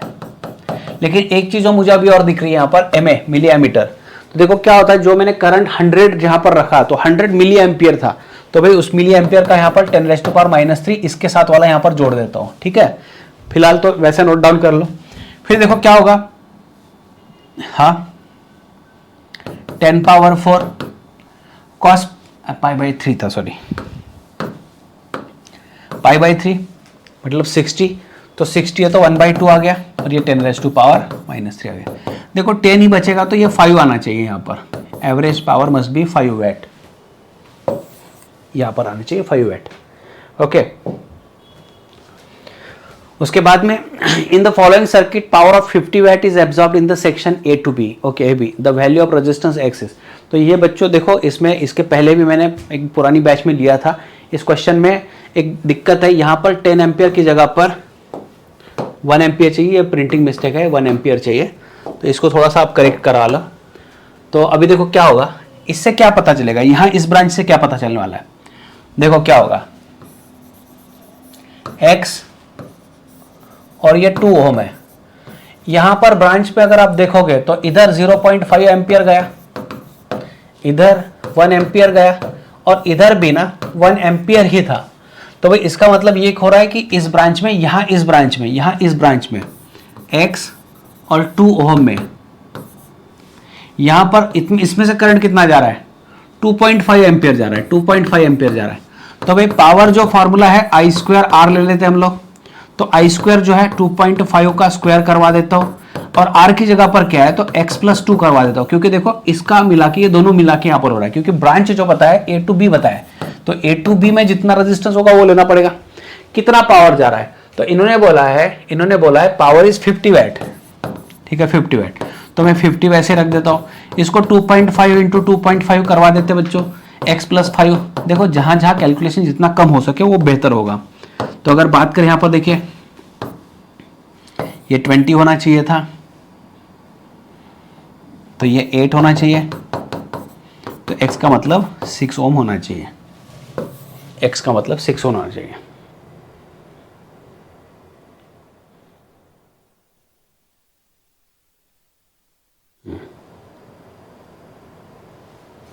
राइट, ठीक है, आगे चलो, ठीक है। अभी इस क्वेश्चन को देखते हैं, यहां पर क्या करना पड़ेगा, a ray of light incident at 60 degree to one of the face of prism of 30 degree, angle 30 degree, and the emergent ray makes angle 30 degree with the incident ray. देखो एंगल ऑफ प्रिज्म जो बताया यहां पर कितना बताया है, 30 degree, ये ए की वैल्यू है बच्चों, ठीक है, ये ए की वैल्यू है, and the emergent ray makes angle 30 degree with the incident. तो सबसे पहले देखो यहां पर क्या करता हूं मैं, this was incident ray which was traveling in a straight line, and it is making an angle how much,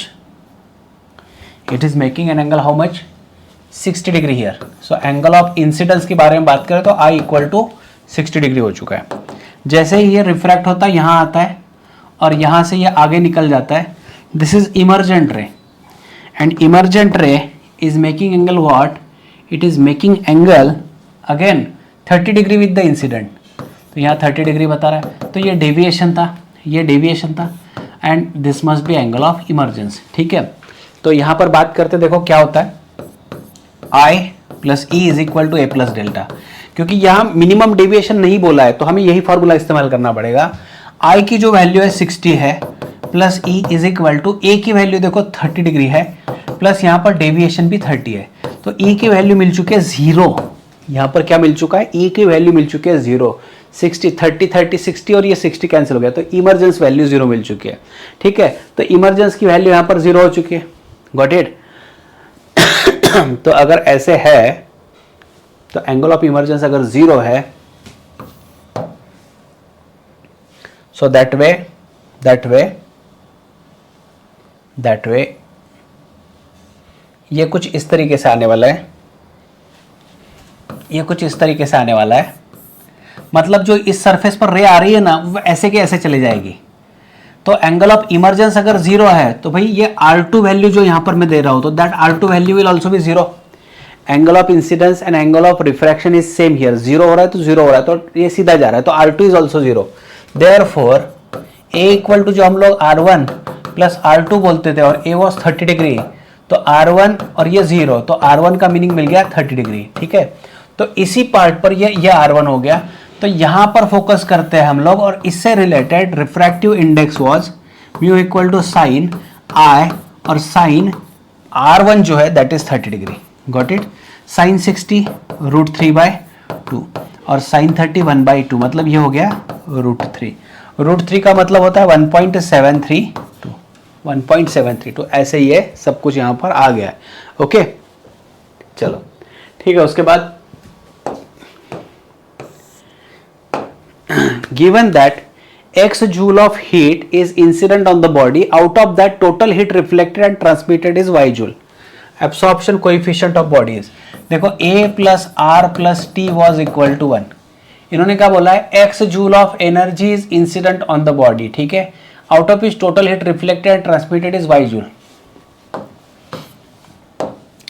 देखो Q is equal to QA plus QT plus QR हुआ करता था, Q equal to QA plus QT plus QR हुआ करता था। तो x joule of heat is incident on this, so x joule इसका मतलब है, and total heat reflected and transmitted, reflected and transmitted जो एनर्जी है वो y जूल है। ठीक है, वो y जूल है। The absorption coefficient of body, तो coefficient of absorption was QA divided by Q होता था। तो यहां से ऊपर से हमें QA can be equal to x minus Y हो जाएगा, क्योंकि Q equal to x minus Y हो जाएगा। तो x माइनस वाई, और Q की वैल्यू कितनी है?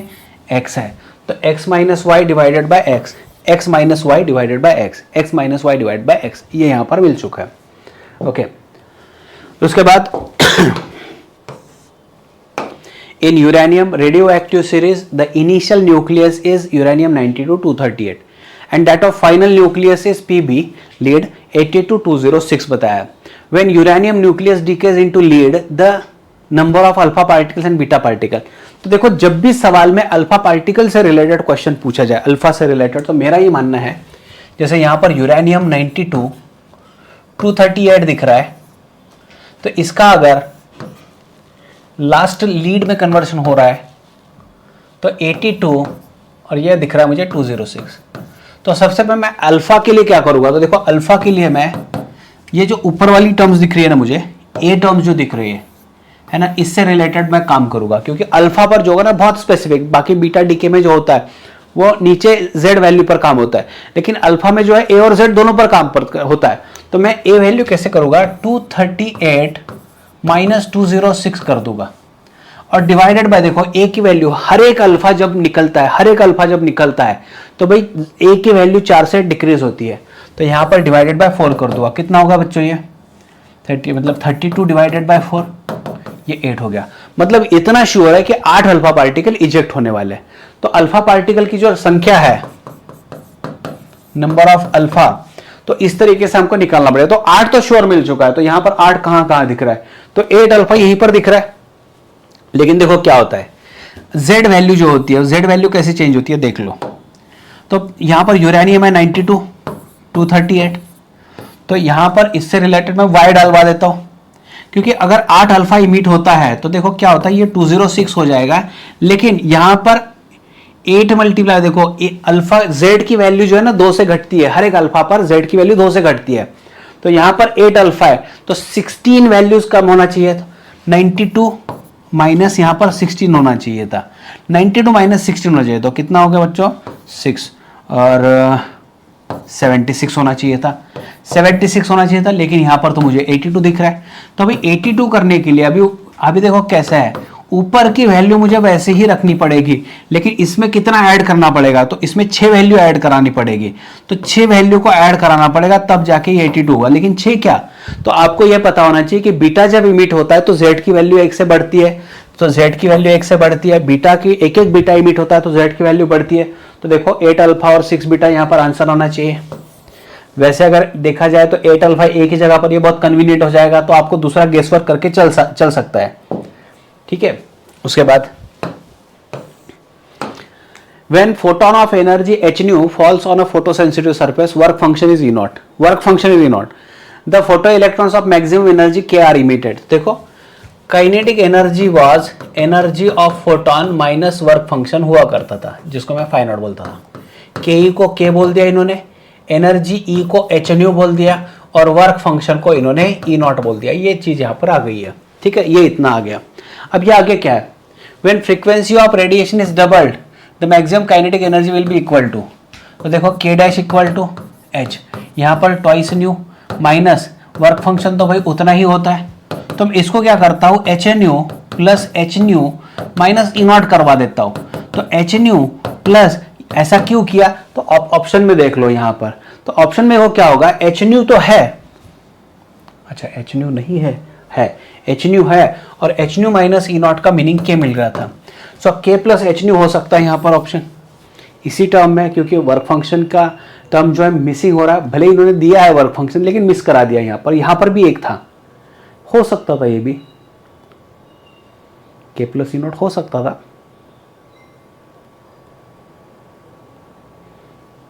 नहीं के प्लस ई नॉट नहीं हो सकता था, क्योंकि के का meaning H nu minus E naught है, H nu minus E naught है, तो H nu minus E naught की जगह पर हमें के रखना जरूरी था, वापस से ई नॉट नहीं आएगा, तो ये आंसर आना चाहिए। Pressure inside two soap bubbles is 1.01 and that of B is 1.02 atmosphere, ratio of their respective radii. देखो भाई सोप बबल का जब भी सवाल आता है तो पी इन जो होता है वो होता है एटमॉस्फेरिक प्रेशर प्लस 40/R, ये फॉर्मूला होता है। तो इन्होंने इनसाइड वाला प्रेशर जो बताया ना बच्चों 1.01 ATM बताया है, ओके। तो अभी इसमें से बात करते हैं, देखो ये होता है 1 ATM plus 40/R is equal to 1.01 ATM atmosphere. तो 40/R अगर बात करूँ तो यहाँ पर आएगा 1 ATM माइनस, तो 0.01 ATM यहाँ पर आने वाला, ये इक्वेशन 1 करवा देता हूँ मैं। उसके बाद में ये A से रिलेटेड हो रहा है तो इसको RA करवा देता हूँ, और B 40/, वैसे ही RB करवा दूँ। देखो 1 एटमॉस्फेयर ऐसे 1.02 आएगा, तो 1.02 मतलब 0.02 एटमॉस्फेयर यहाँ पर आने वाला है। Question is about what, the ratio of their respective radii A to B, मतलब RA to RB करना चाहिए। तो ये इनवर्स में काम कर रहा है, तो जब RA आएगा तो 0.01 नीचे आएगा और RB जब नीचे आया तो 0.02 ऊपर आने वाला है, मतलब 2:1 होने वाला है, 2:1 होने वाला है। ये रिजल्ट मिल चुका है 2:1, ओके, ठीक है।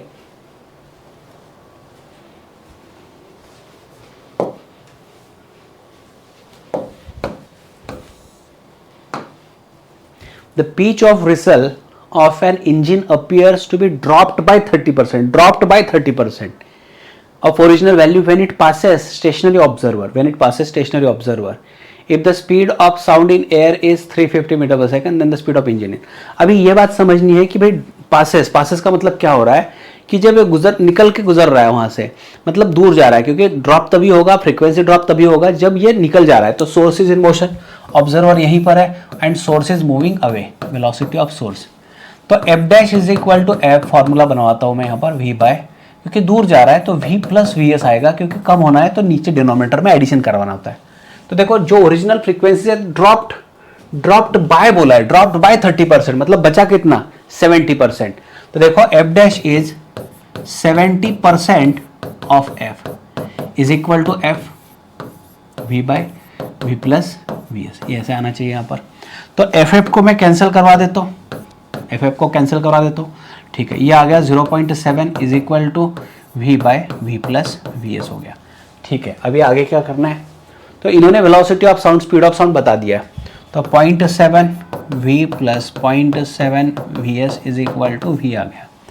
तो 0.7 V S is equal to v minus 0.7 v, मतलब 0.3 v आ गया। So V S can be equal to 3/7 और v आ गया, ठीक है। ऐसे ही कर सकते हैं हम लोग डेसिमल पॉइंट शिफ्ट करवा के। तो v is 350, so V S is equal to 3/7 of 350 150। Speed of engine is 150, ठीक है, speed of engine is 150।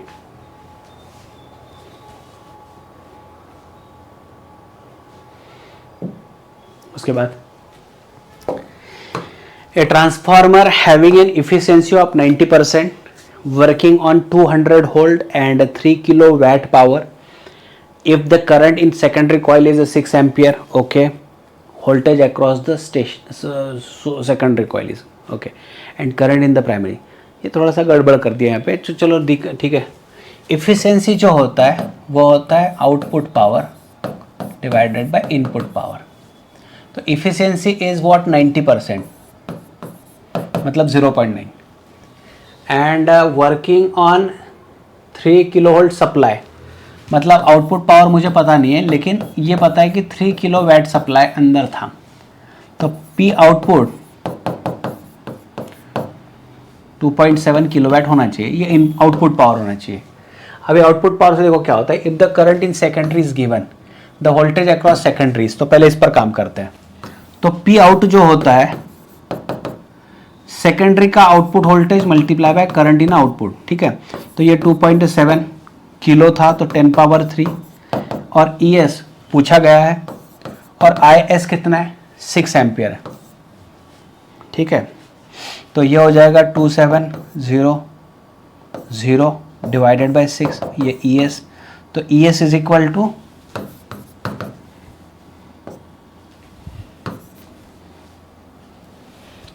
450 volt आ गया. ई एस 450 वोल्ट, तो 450 वोल्ट तो मुझे दो जगह पर दिख रहा है. अच्छा, ये हो गया सेकेंडरी का वोल्टेज. लेकिन question is about current in a primary coil. तो प्राइमरी कॉइल का करंट देखो, input power is equal to EP into IP था. इनपुट पावर इन्होंने 3 किलो वोल्ट बोल दिया है. 3 किलो वोल्ट मतलब 3000 हो गया. तो प्राइमरी में जो वोल्टेज था वो 200 था, मल्टीप्लाई बाय प्राइमरी का करंट निकालते हैं बच्चों. ये हो गया कैंसलेशन में. तो IP is equal to 15 ampere. चलो 450 और 15 एम्पियर, 450 और 15 एम्पियर ये आना चाहिए. 450 वोल्ट और 15 एम्पियर करंट इन प्राइमरी. चलो ठीक है, ये हो गया. उसके बाद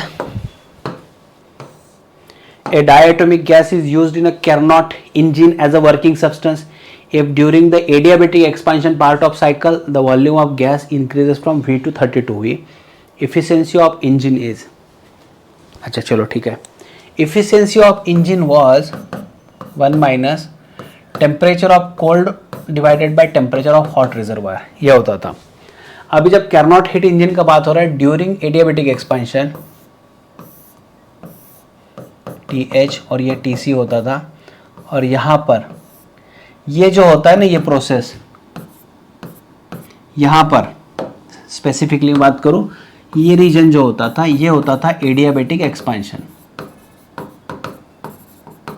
ये होता था एडियाबेटिक एक्सपांशन. ठीक है, तो इससे क्या मिलने वाला, थोड़ा सा क्वेश्चन थोड़ा हेवी चला जाएगा बच्चों यहाँ पर, क्योंकि दिक्कत यही आने वाली है क्योंकि थोड़ा डिटेल में पूछा गया.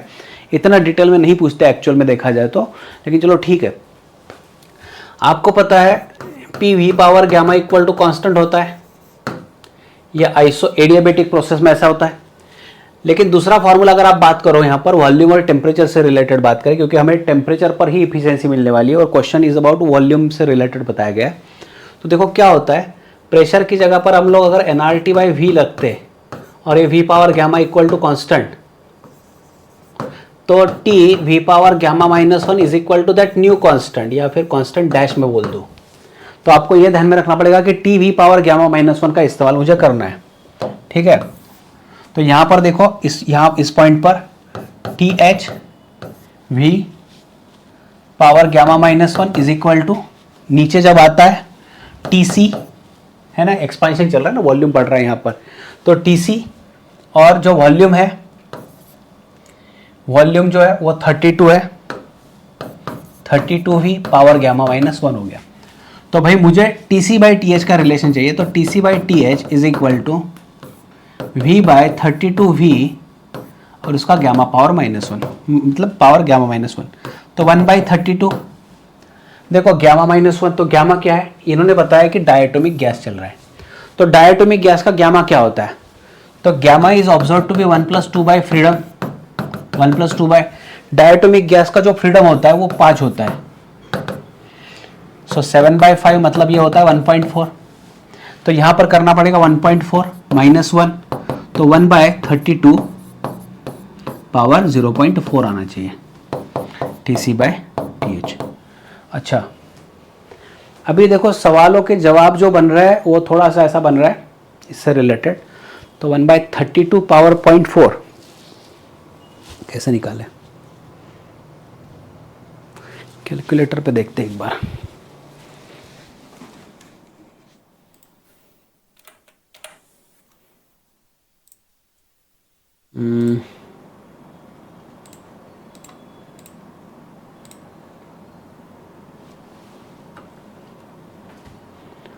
ओके, उसका पावर 0.4 अगर करवाए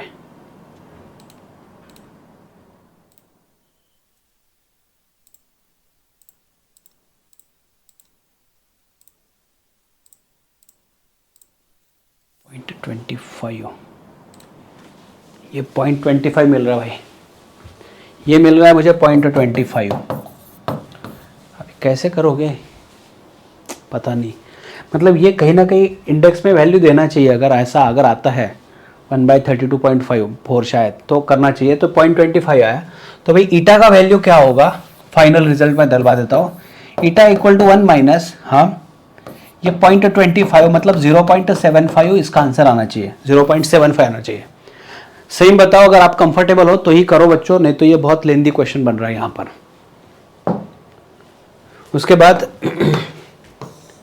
range of voltmeter of resistance G ohm V volt, the resistance required to be connected in series with it in order to convert it into voltmeter of NV range। तो ये आपने already कर लिया है, इसका n-1g result होता है।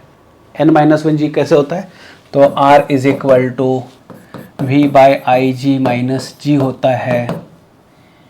Voltage range इस देखो गैल्वानोमीटर जो है इसका, हाँ ये NV बताया और IG मतलब V/VG हुआ करता था, लेकिन VG की जगह पर V बताया इन्होंने। तो भाई देखो यहाँ पर V/G होना चाहिए, माइनस G होना चाहिए।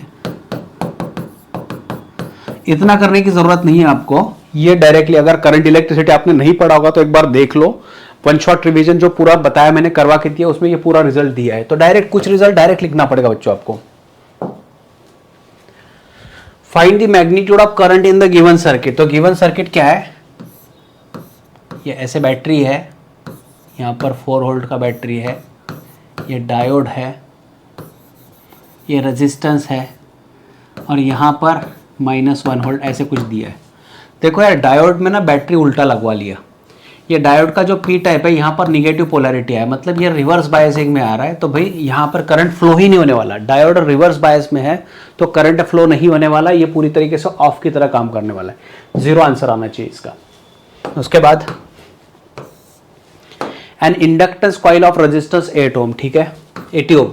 When AC signal of frequency 480 is applied to the coil, the voltage leads current by 45 degree. जब करंट लीड होता है तो इंडक्टेंस वाला ही केस होता है, लीड बाय 45 डिग्री। मतलब आपका कुछ ऐसे हो रहा है, यहाँ पर ये R हो गया, ये XL हो गया, तो इन दोनों का मिला के जो Z वैल्यू बनता था ये 45 डिग्री पर यहाँ पर बन रहा है, ठीक है। तो वोल्टेज लीड्स करंट यही होता है, वोल्टेज लीड्स में मतलब यही आपको डायग्राम करनी पड़ेगी। Z भी है तो Z भी आपको वोल्टेज को ही रिप्रेजेंट कर सकता है, ये फेजर डायग्राम। तो the inductance of the coil is, तो भाई देखो ये देखो tan 45 अगर है तो ये opposite side XL divided by adjacent side R होनी चाहिए। 45 तो 1 है, मतलब सीधे सीधे XL is equal to R बन रहा है। तो XL कितना होता है, तो देखो XL कितना होता है 2πfL is equal to R, क्योंकि इंडक्टेंस की वैल्यू चाहिए आपको। तो L is equal to R by 2πf आना चाहिए। R है 80, 2π और फ्रीक्वेंसी इन्होंने बताया है 480 हर्ट्ज, ठीक है। तो यहां पर 1/2π मतलब 1/12π।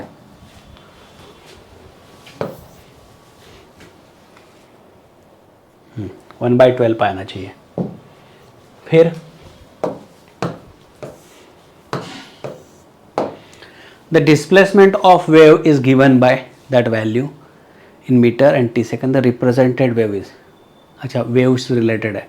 देखो क्या होता है, स्पीड भी पूछा है, तो speed is coefficient of time divide by coefficient of x, x के साथ में 1 है, मतलब ये हो रहा है 100 metre per second, x and y in metre and t in second.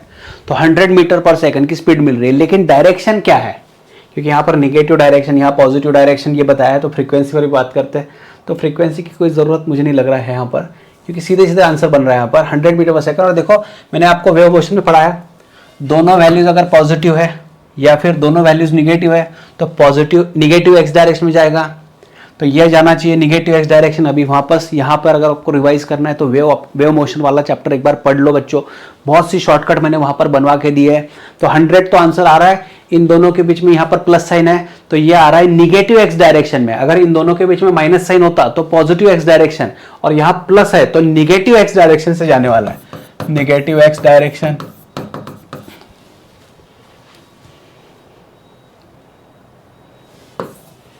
Travelling with velocity 100 in negative X direction आ रहा है।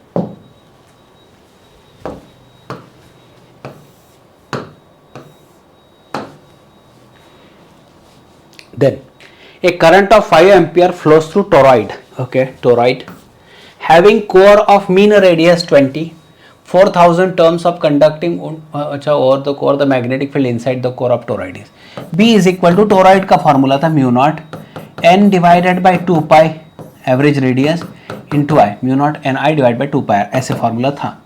तो इन्होंने म्यू नॉट की वैल्यू बताई है 4 पाई 10 power minus 7, number of turns बताया इन्होंने 4000, ये 2 पाई, और रेडियस एवरेज रेडियस है 20 सेंटीमीटर, मतलब 0.2 आना चाहिए, और करंट की वैल्यू जो बताई है 5 एम्पियर बताया, ठीक है।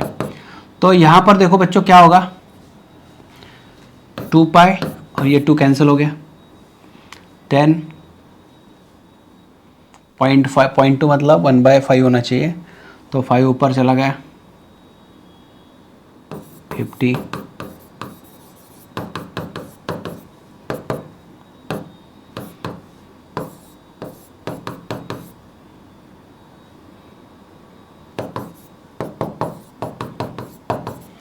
To 10 power minus 2, two 10 power minus 2 होना चाहिए।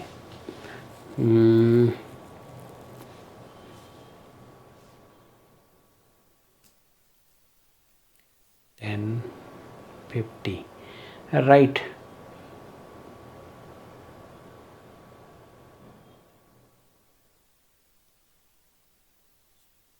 राइट, फिर आगे देखते हैं। A metal ball of radius 9 10 power minus 4 meter and density 10 power 4 kilogram per meter cube falls freely under the gravity through distance h and enters a tank of water. Considering that metal ball has constant velocity, the value of h is okay. तो ये हम जो concept पढ़ते हैं,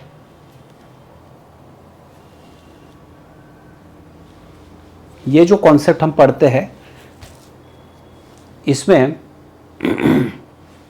metal ball of radius of density, तो भाई ये था टर्मिनल स्पीड से रिलेटेड। लेकिन जब कहीं बॉल यहाँ से रिलीज हो रहा है और यहाँ तक पड़ रहा है, तो जब ये लिक्विड में जा रहा है तो v equal to square root 2gh, ये फॉर्मूला यहाँ पर आना चाहिए। लेकिन इन्होंने बोला है कि जैसे ही अंदर जा रहा है तो इसका वेलोसिटी टर्मिनल ही आया है, तो टर्मिनल वेलोसिटी का फॉर्मूला था 2/9 r square rho minus sigma, ये फॉर्मूला था, और g डिवाइडेड बाई ईटा, ये फॉर्मूला यहाँ पर बन रहा था। तो इनके कहने के अनुसार दोनों का जो स्पीड, दोनों जो चीज़ है वो सेम ही चीज़ है, दोनों जो चीज़ है वो सेम ही चीज़ है। मतलब ये ऊपर से नीचे आ रहा है तो उसने इतना स्पीड एक्वायर कर लिया कि लिक्विड के अंदर वो टर्मिनल स्पीड हो गया।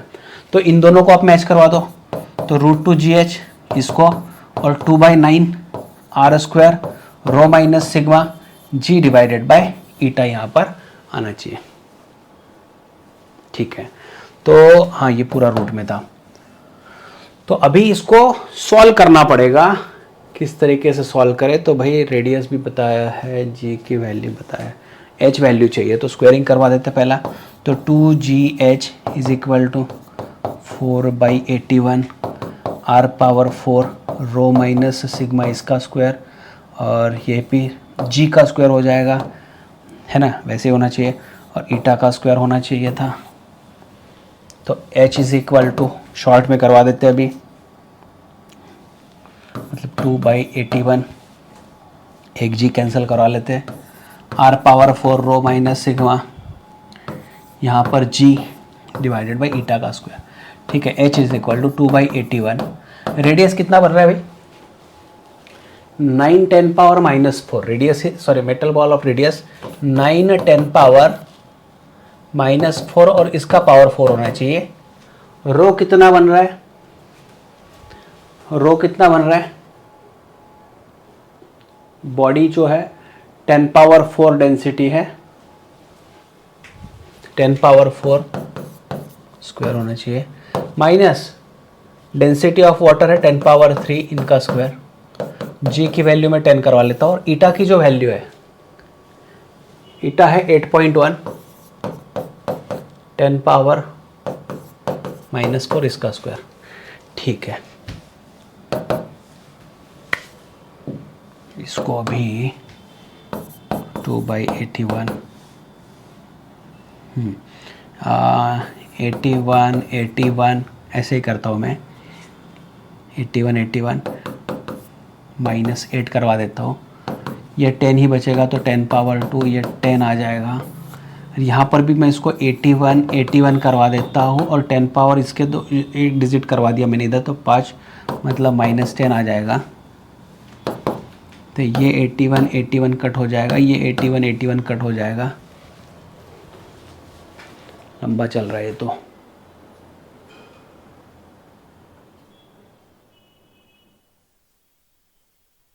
एट्टी वन तो पूरा ही कट होना चाहिए, तो इसका पावर 4 है।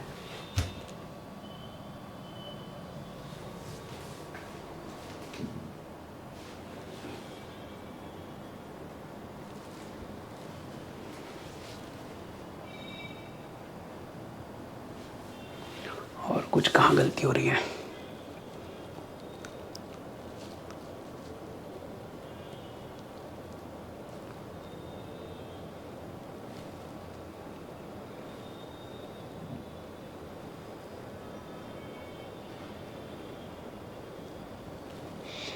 स्क्वायरिंग के साथ में कैंसिलेशन हो जाएगा।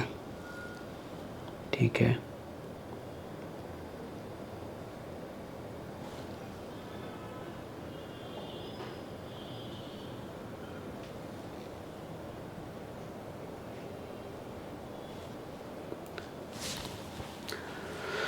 हो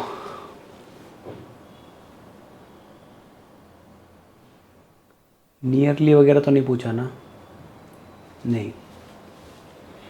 एच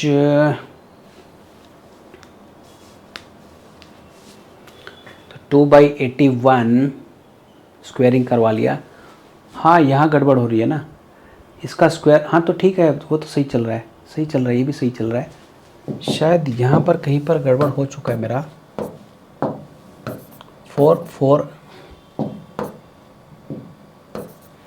4 है ना? अच्छा नहीं नहीं, सही था,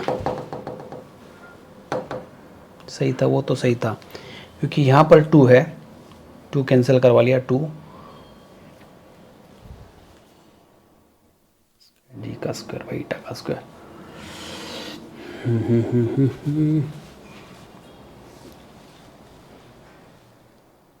टाइम बहुत जा रहा है इसमें भी।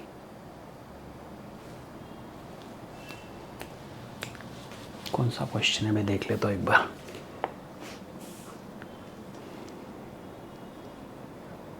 ओके, कहाँ गया? इन्होंने अभी पता नहीं कैसे किया होगा।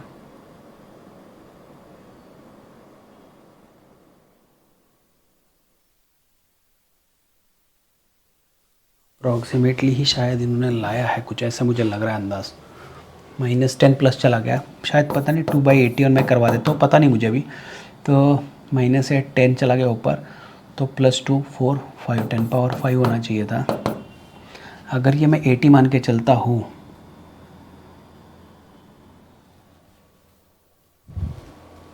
इतना 10 पावर में इतना इतना फ़र्क नहीं पड़ने वाला भाई।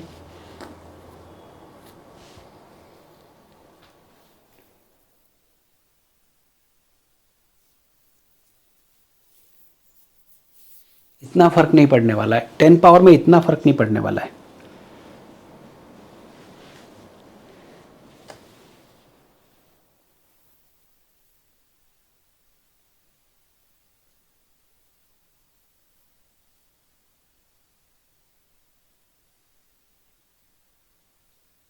ये 16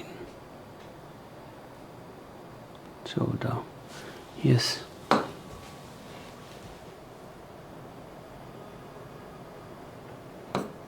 16 minus 16 plus 10 11 12 13 10 power 3 must be here.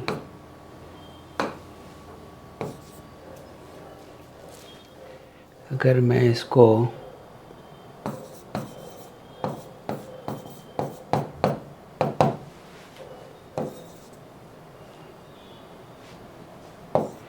तो भी 25 आ रहा है मेरा, ऐसा नहीं हो सकता है, इसको रोकना पड़ेगा अभी। ठीक है, कोई दिक्कत नहीं।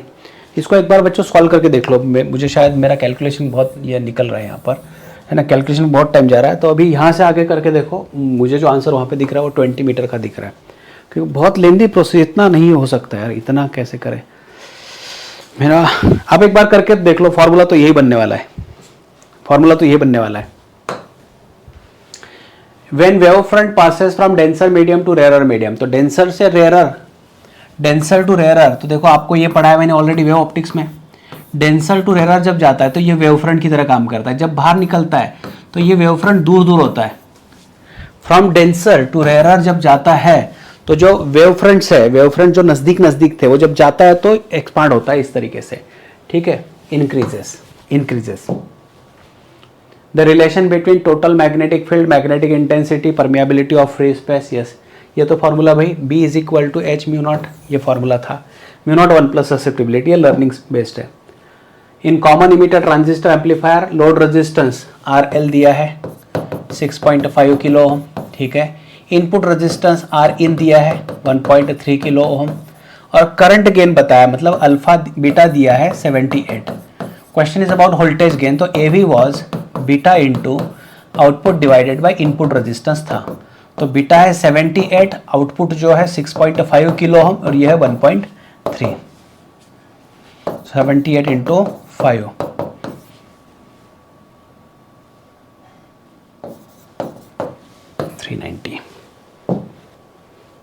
circular particle having charge of 50 revolving in a circular path of radius 0.4 with 1 RPS, the magnetic field produced at the center. Magnetic field जो होता है वो होता है mu naught I divided by 2R, mu naught by 2R वैसे ही ले लेता हूँ, और यहाँ पर क्योंकि चार्ज रिवॉल्व हो रहा है तो charge divided by charge into frequency, ये फार्मूला होता है करंट का, जो फार्मूला होता है that is charge into frequency, ठीक है। तो म्यू नॉट की वैल्यू 4 पाई 10 पावर -7, और ट्वाइस ऑफ रेडियस इन्होंने बताया है 0.4, चार्ज इन्होंने बताया 50E, और फ्रीक्वेंसी बताया इन्होंने 1 RPS, ठीक है। तो भाई ये हो गया 0.4, तो ये 10 हो गया, 25 हो गया, तो हाँ चलो ठीक है, 25 इंटू 16 करवा देता हूँ, और 10 पावर -7, और ये लंबा हो रहा है अभी, ठीक है, -19, और फ्रीक्वेंसी तो 1 RPS ही था। 19 20 26, तो इतना बड़ा तो मुझे कोई नंबर दिख नहीं रहा।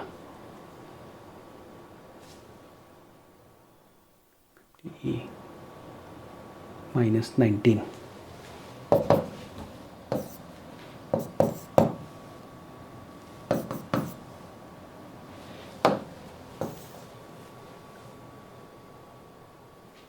Mu naught I divided by 2R, 50E 50 electrons है, mu naught -7 Q 50E, frequency 1 RPS divided by 2, और R दिया है। सारी चीज़ें तो सही रख रहा हूँ मैं यहाँ पर भी, पावर में कहाँ गड़बड़ हो रही है यार, आज क्या गड़बड़ हो रही है पता नहीं मुझे। क्या नंबर है भाई इसका,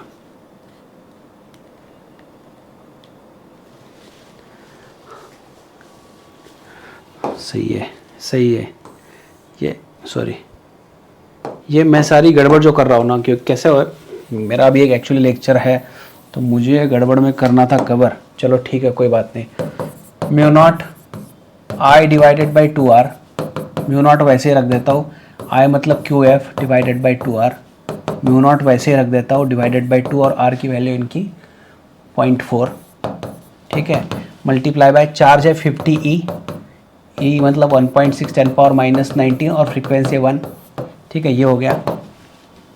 सो म्यू नॉट 0.2 मतलब ये हो गया 100 10⁻−19 मतलब mu naught into 10⁻−17।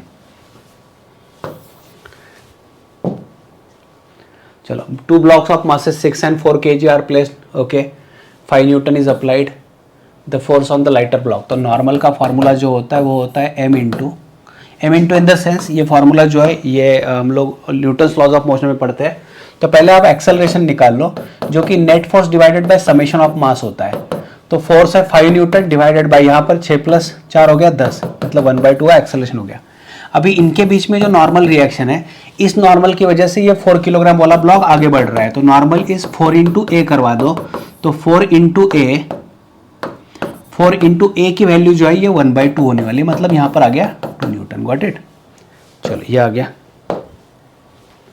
2 circular loops P and Q of radii R and NR are made respectively from the uniform wire. Moment of inertia of loop Q about an axis is 4 times the loop P. Moment of inertia of loop Q is 4 times moment of inertia of loop R. Loop मतलब एक तरीके से circle ही है, लेकिन इनके radius अलग अलग है तो इनके मासेस भी अलग होने चाहिए। तो देखो यहाँ पर मैं लिख लेता हूँ m1 r² = 4 × m2 और इसका रेडियस है nr, इसका स्क्वायर, क्योंकि mass into radius square, ring का जो मोमेंट ऑफ इनर्शिया था मास इंटू रेडियस स्क्वायर था, लेकिन मास कितना है, तो लैम्बडा मास per unit length into 2πr into r² = 4। यहाँ पर इसका मास per unit length lambda into 2π, क्योंकि इसका रेडियस जो है nr है और ये nr का स्क्वायर। ऐसे में यहाँ पर ला दूंगा। देखो कैसे होगा, mass is given as mass per unit length into given length, क्योंकि सरकमफेरेंस तो 2πr है, तो mass per unit length into given length, m2 mass per unit length into given length आ गया। तो देखो लैम्बडा क्या क्या कैंसिल हो जाएगा, यहाँ पर लैम्बडा 2π कैंसिल हो गया। तो देखो यह r³ 4 × यह आ गया n³ और यहाँ पर आ गया r³, ठीक है। तो r³ कैंसिल आ गया,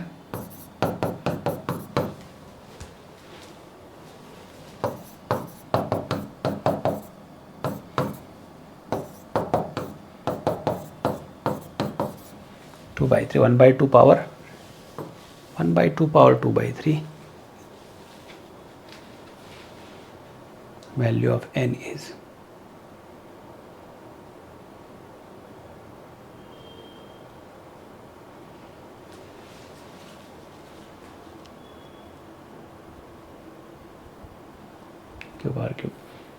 r³ कैंसल 1/4 1/2 का स्क्वायर 1/2 पावर 2/3 आना चाहिए था।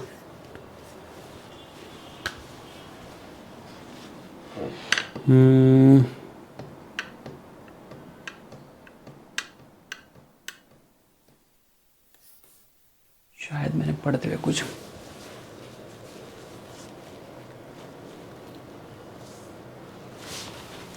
P का R है और Q का NR है।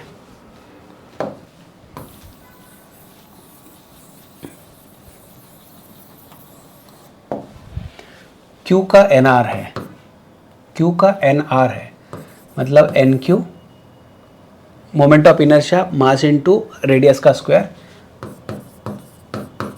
इज 4 टाइम्स mr, और इसका रेडियस जो था वो r था, तो r²।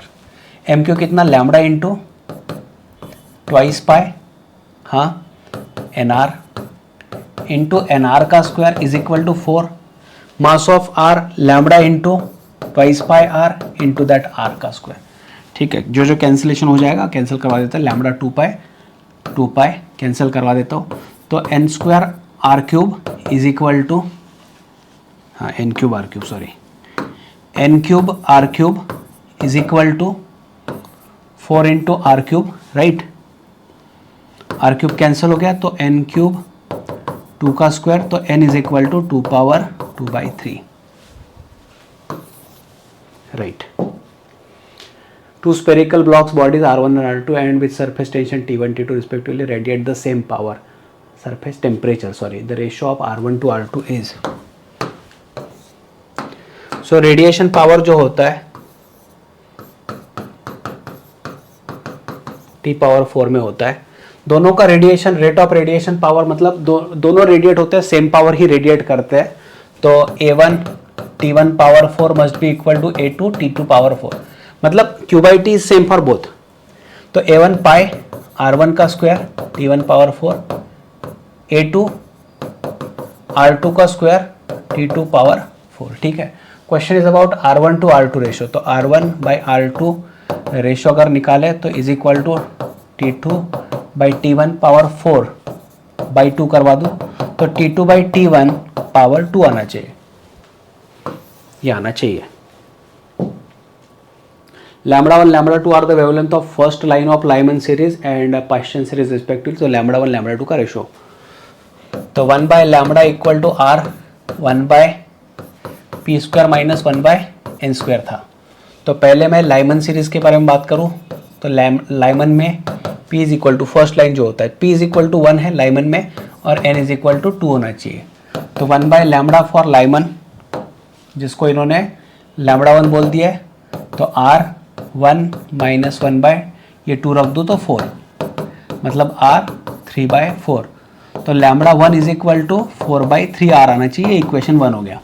फिर कौन सा है पास्टियन सीरीज, लाइमन बाल्मर पास्टियन, मतलब देखिए इसके लिए p की वैल्यू जो होती है 3 होती है और n की वैल्यू होनी चाहिए 4, तो 1/λ2 बोल दिया इन्होंने R 1/3 का स्क्वायर माइनस 1/4 का स्क्वायर, तो R 1/9 माइनस 1/16 होना चाहिए, तो R 16 माइनस 9/9 इंटू 16 होना चाहिए, तो λ2 is equal to 9 into 16 divided by यहाँ पर कितना होना चाहिए बच्चों 7 होना चाहिए λ2।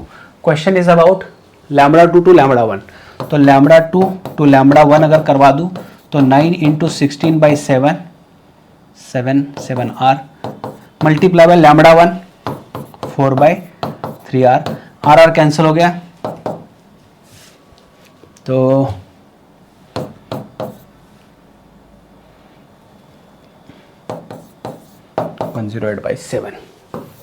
108/7 ठीक है। हाँ चलो ठीक है, अभी इसमें क्या है,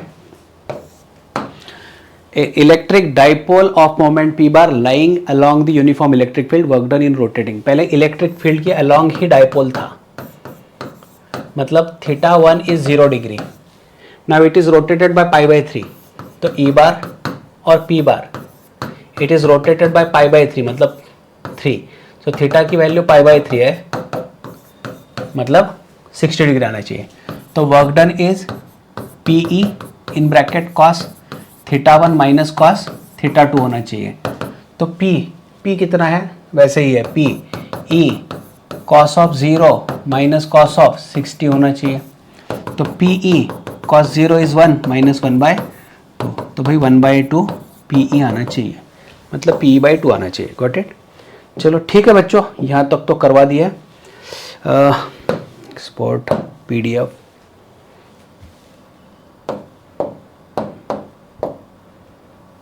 करवा देता हूँ इसको, चलो थैंक यू सो मच।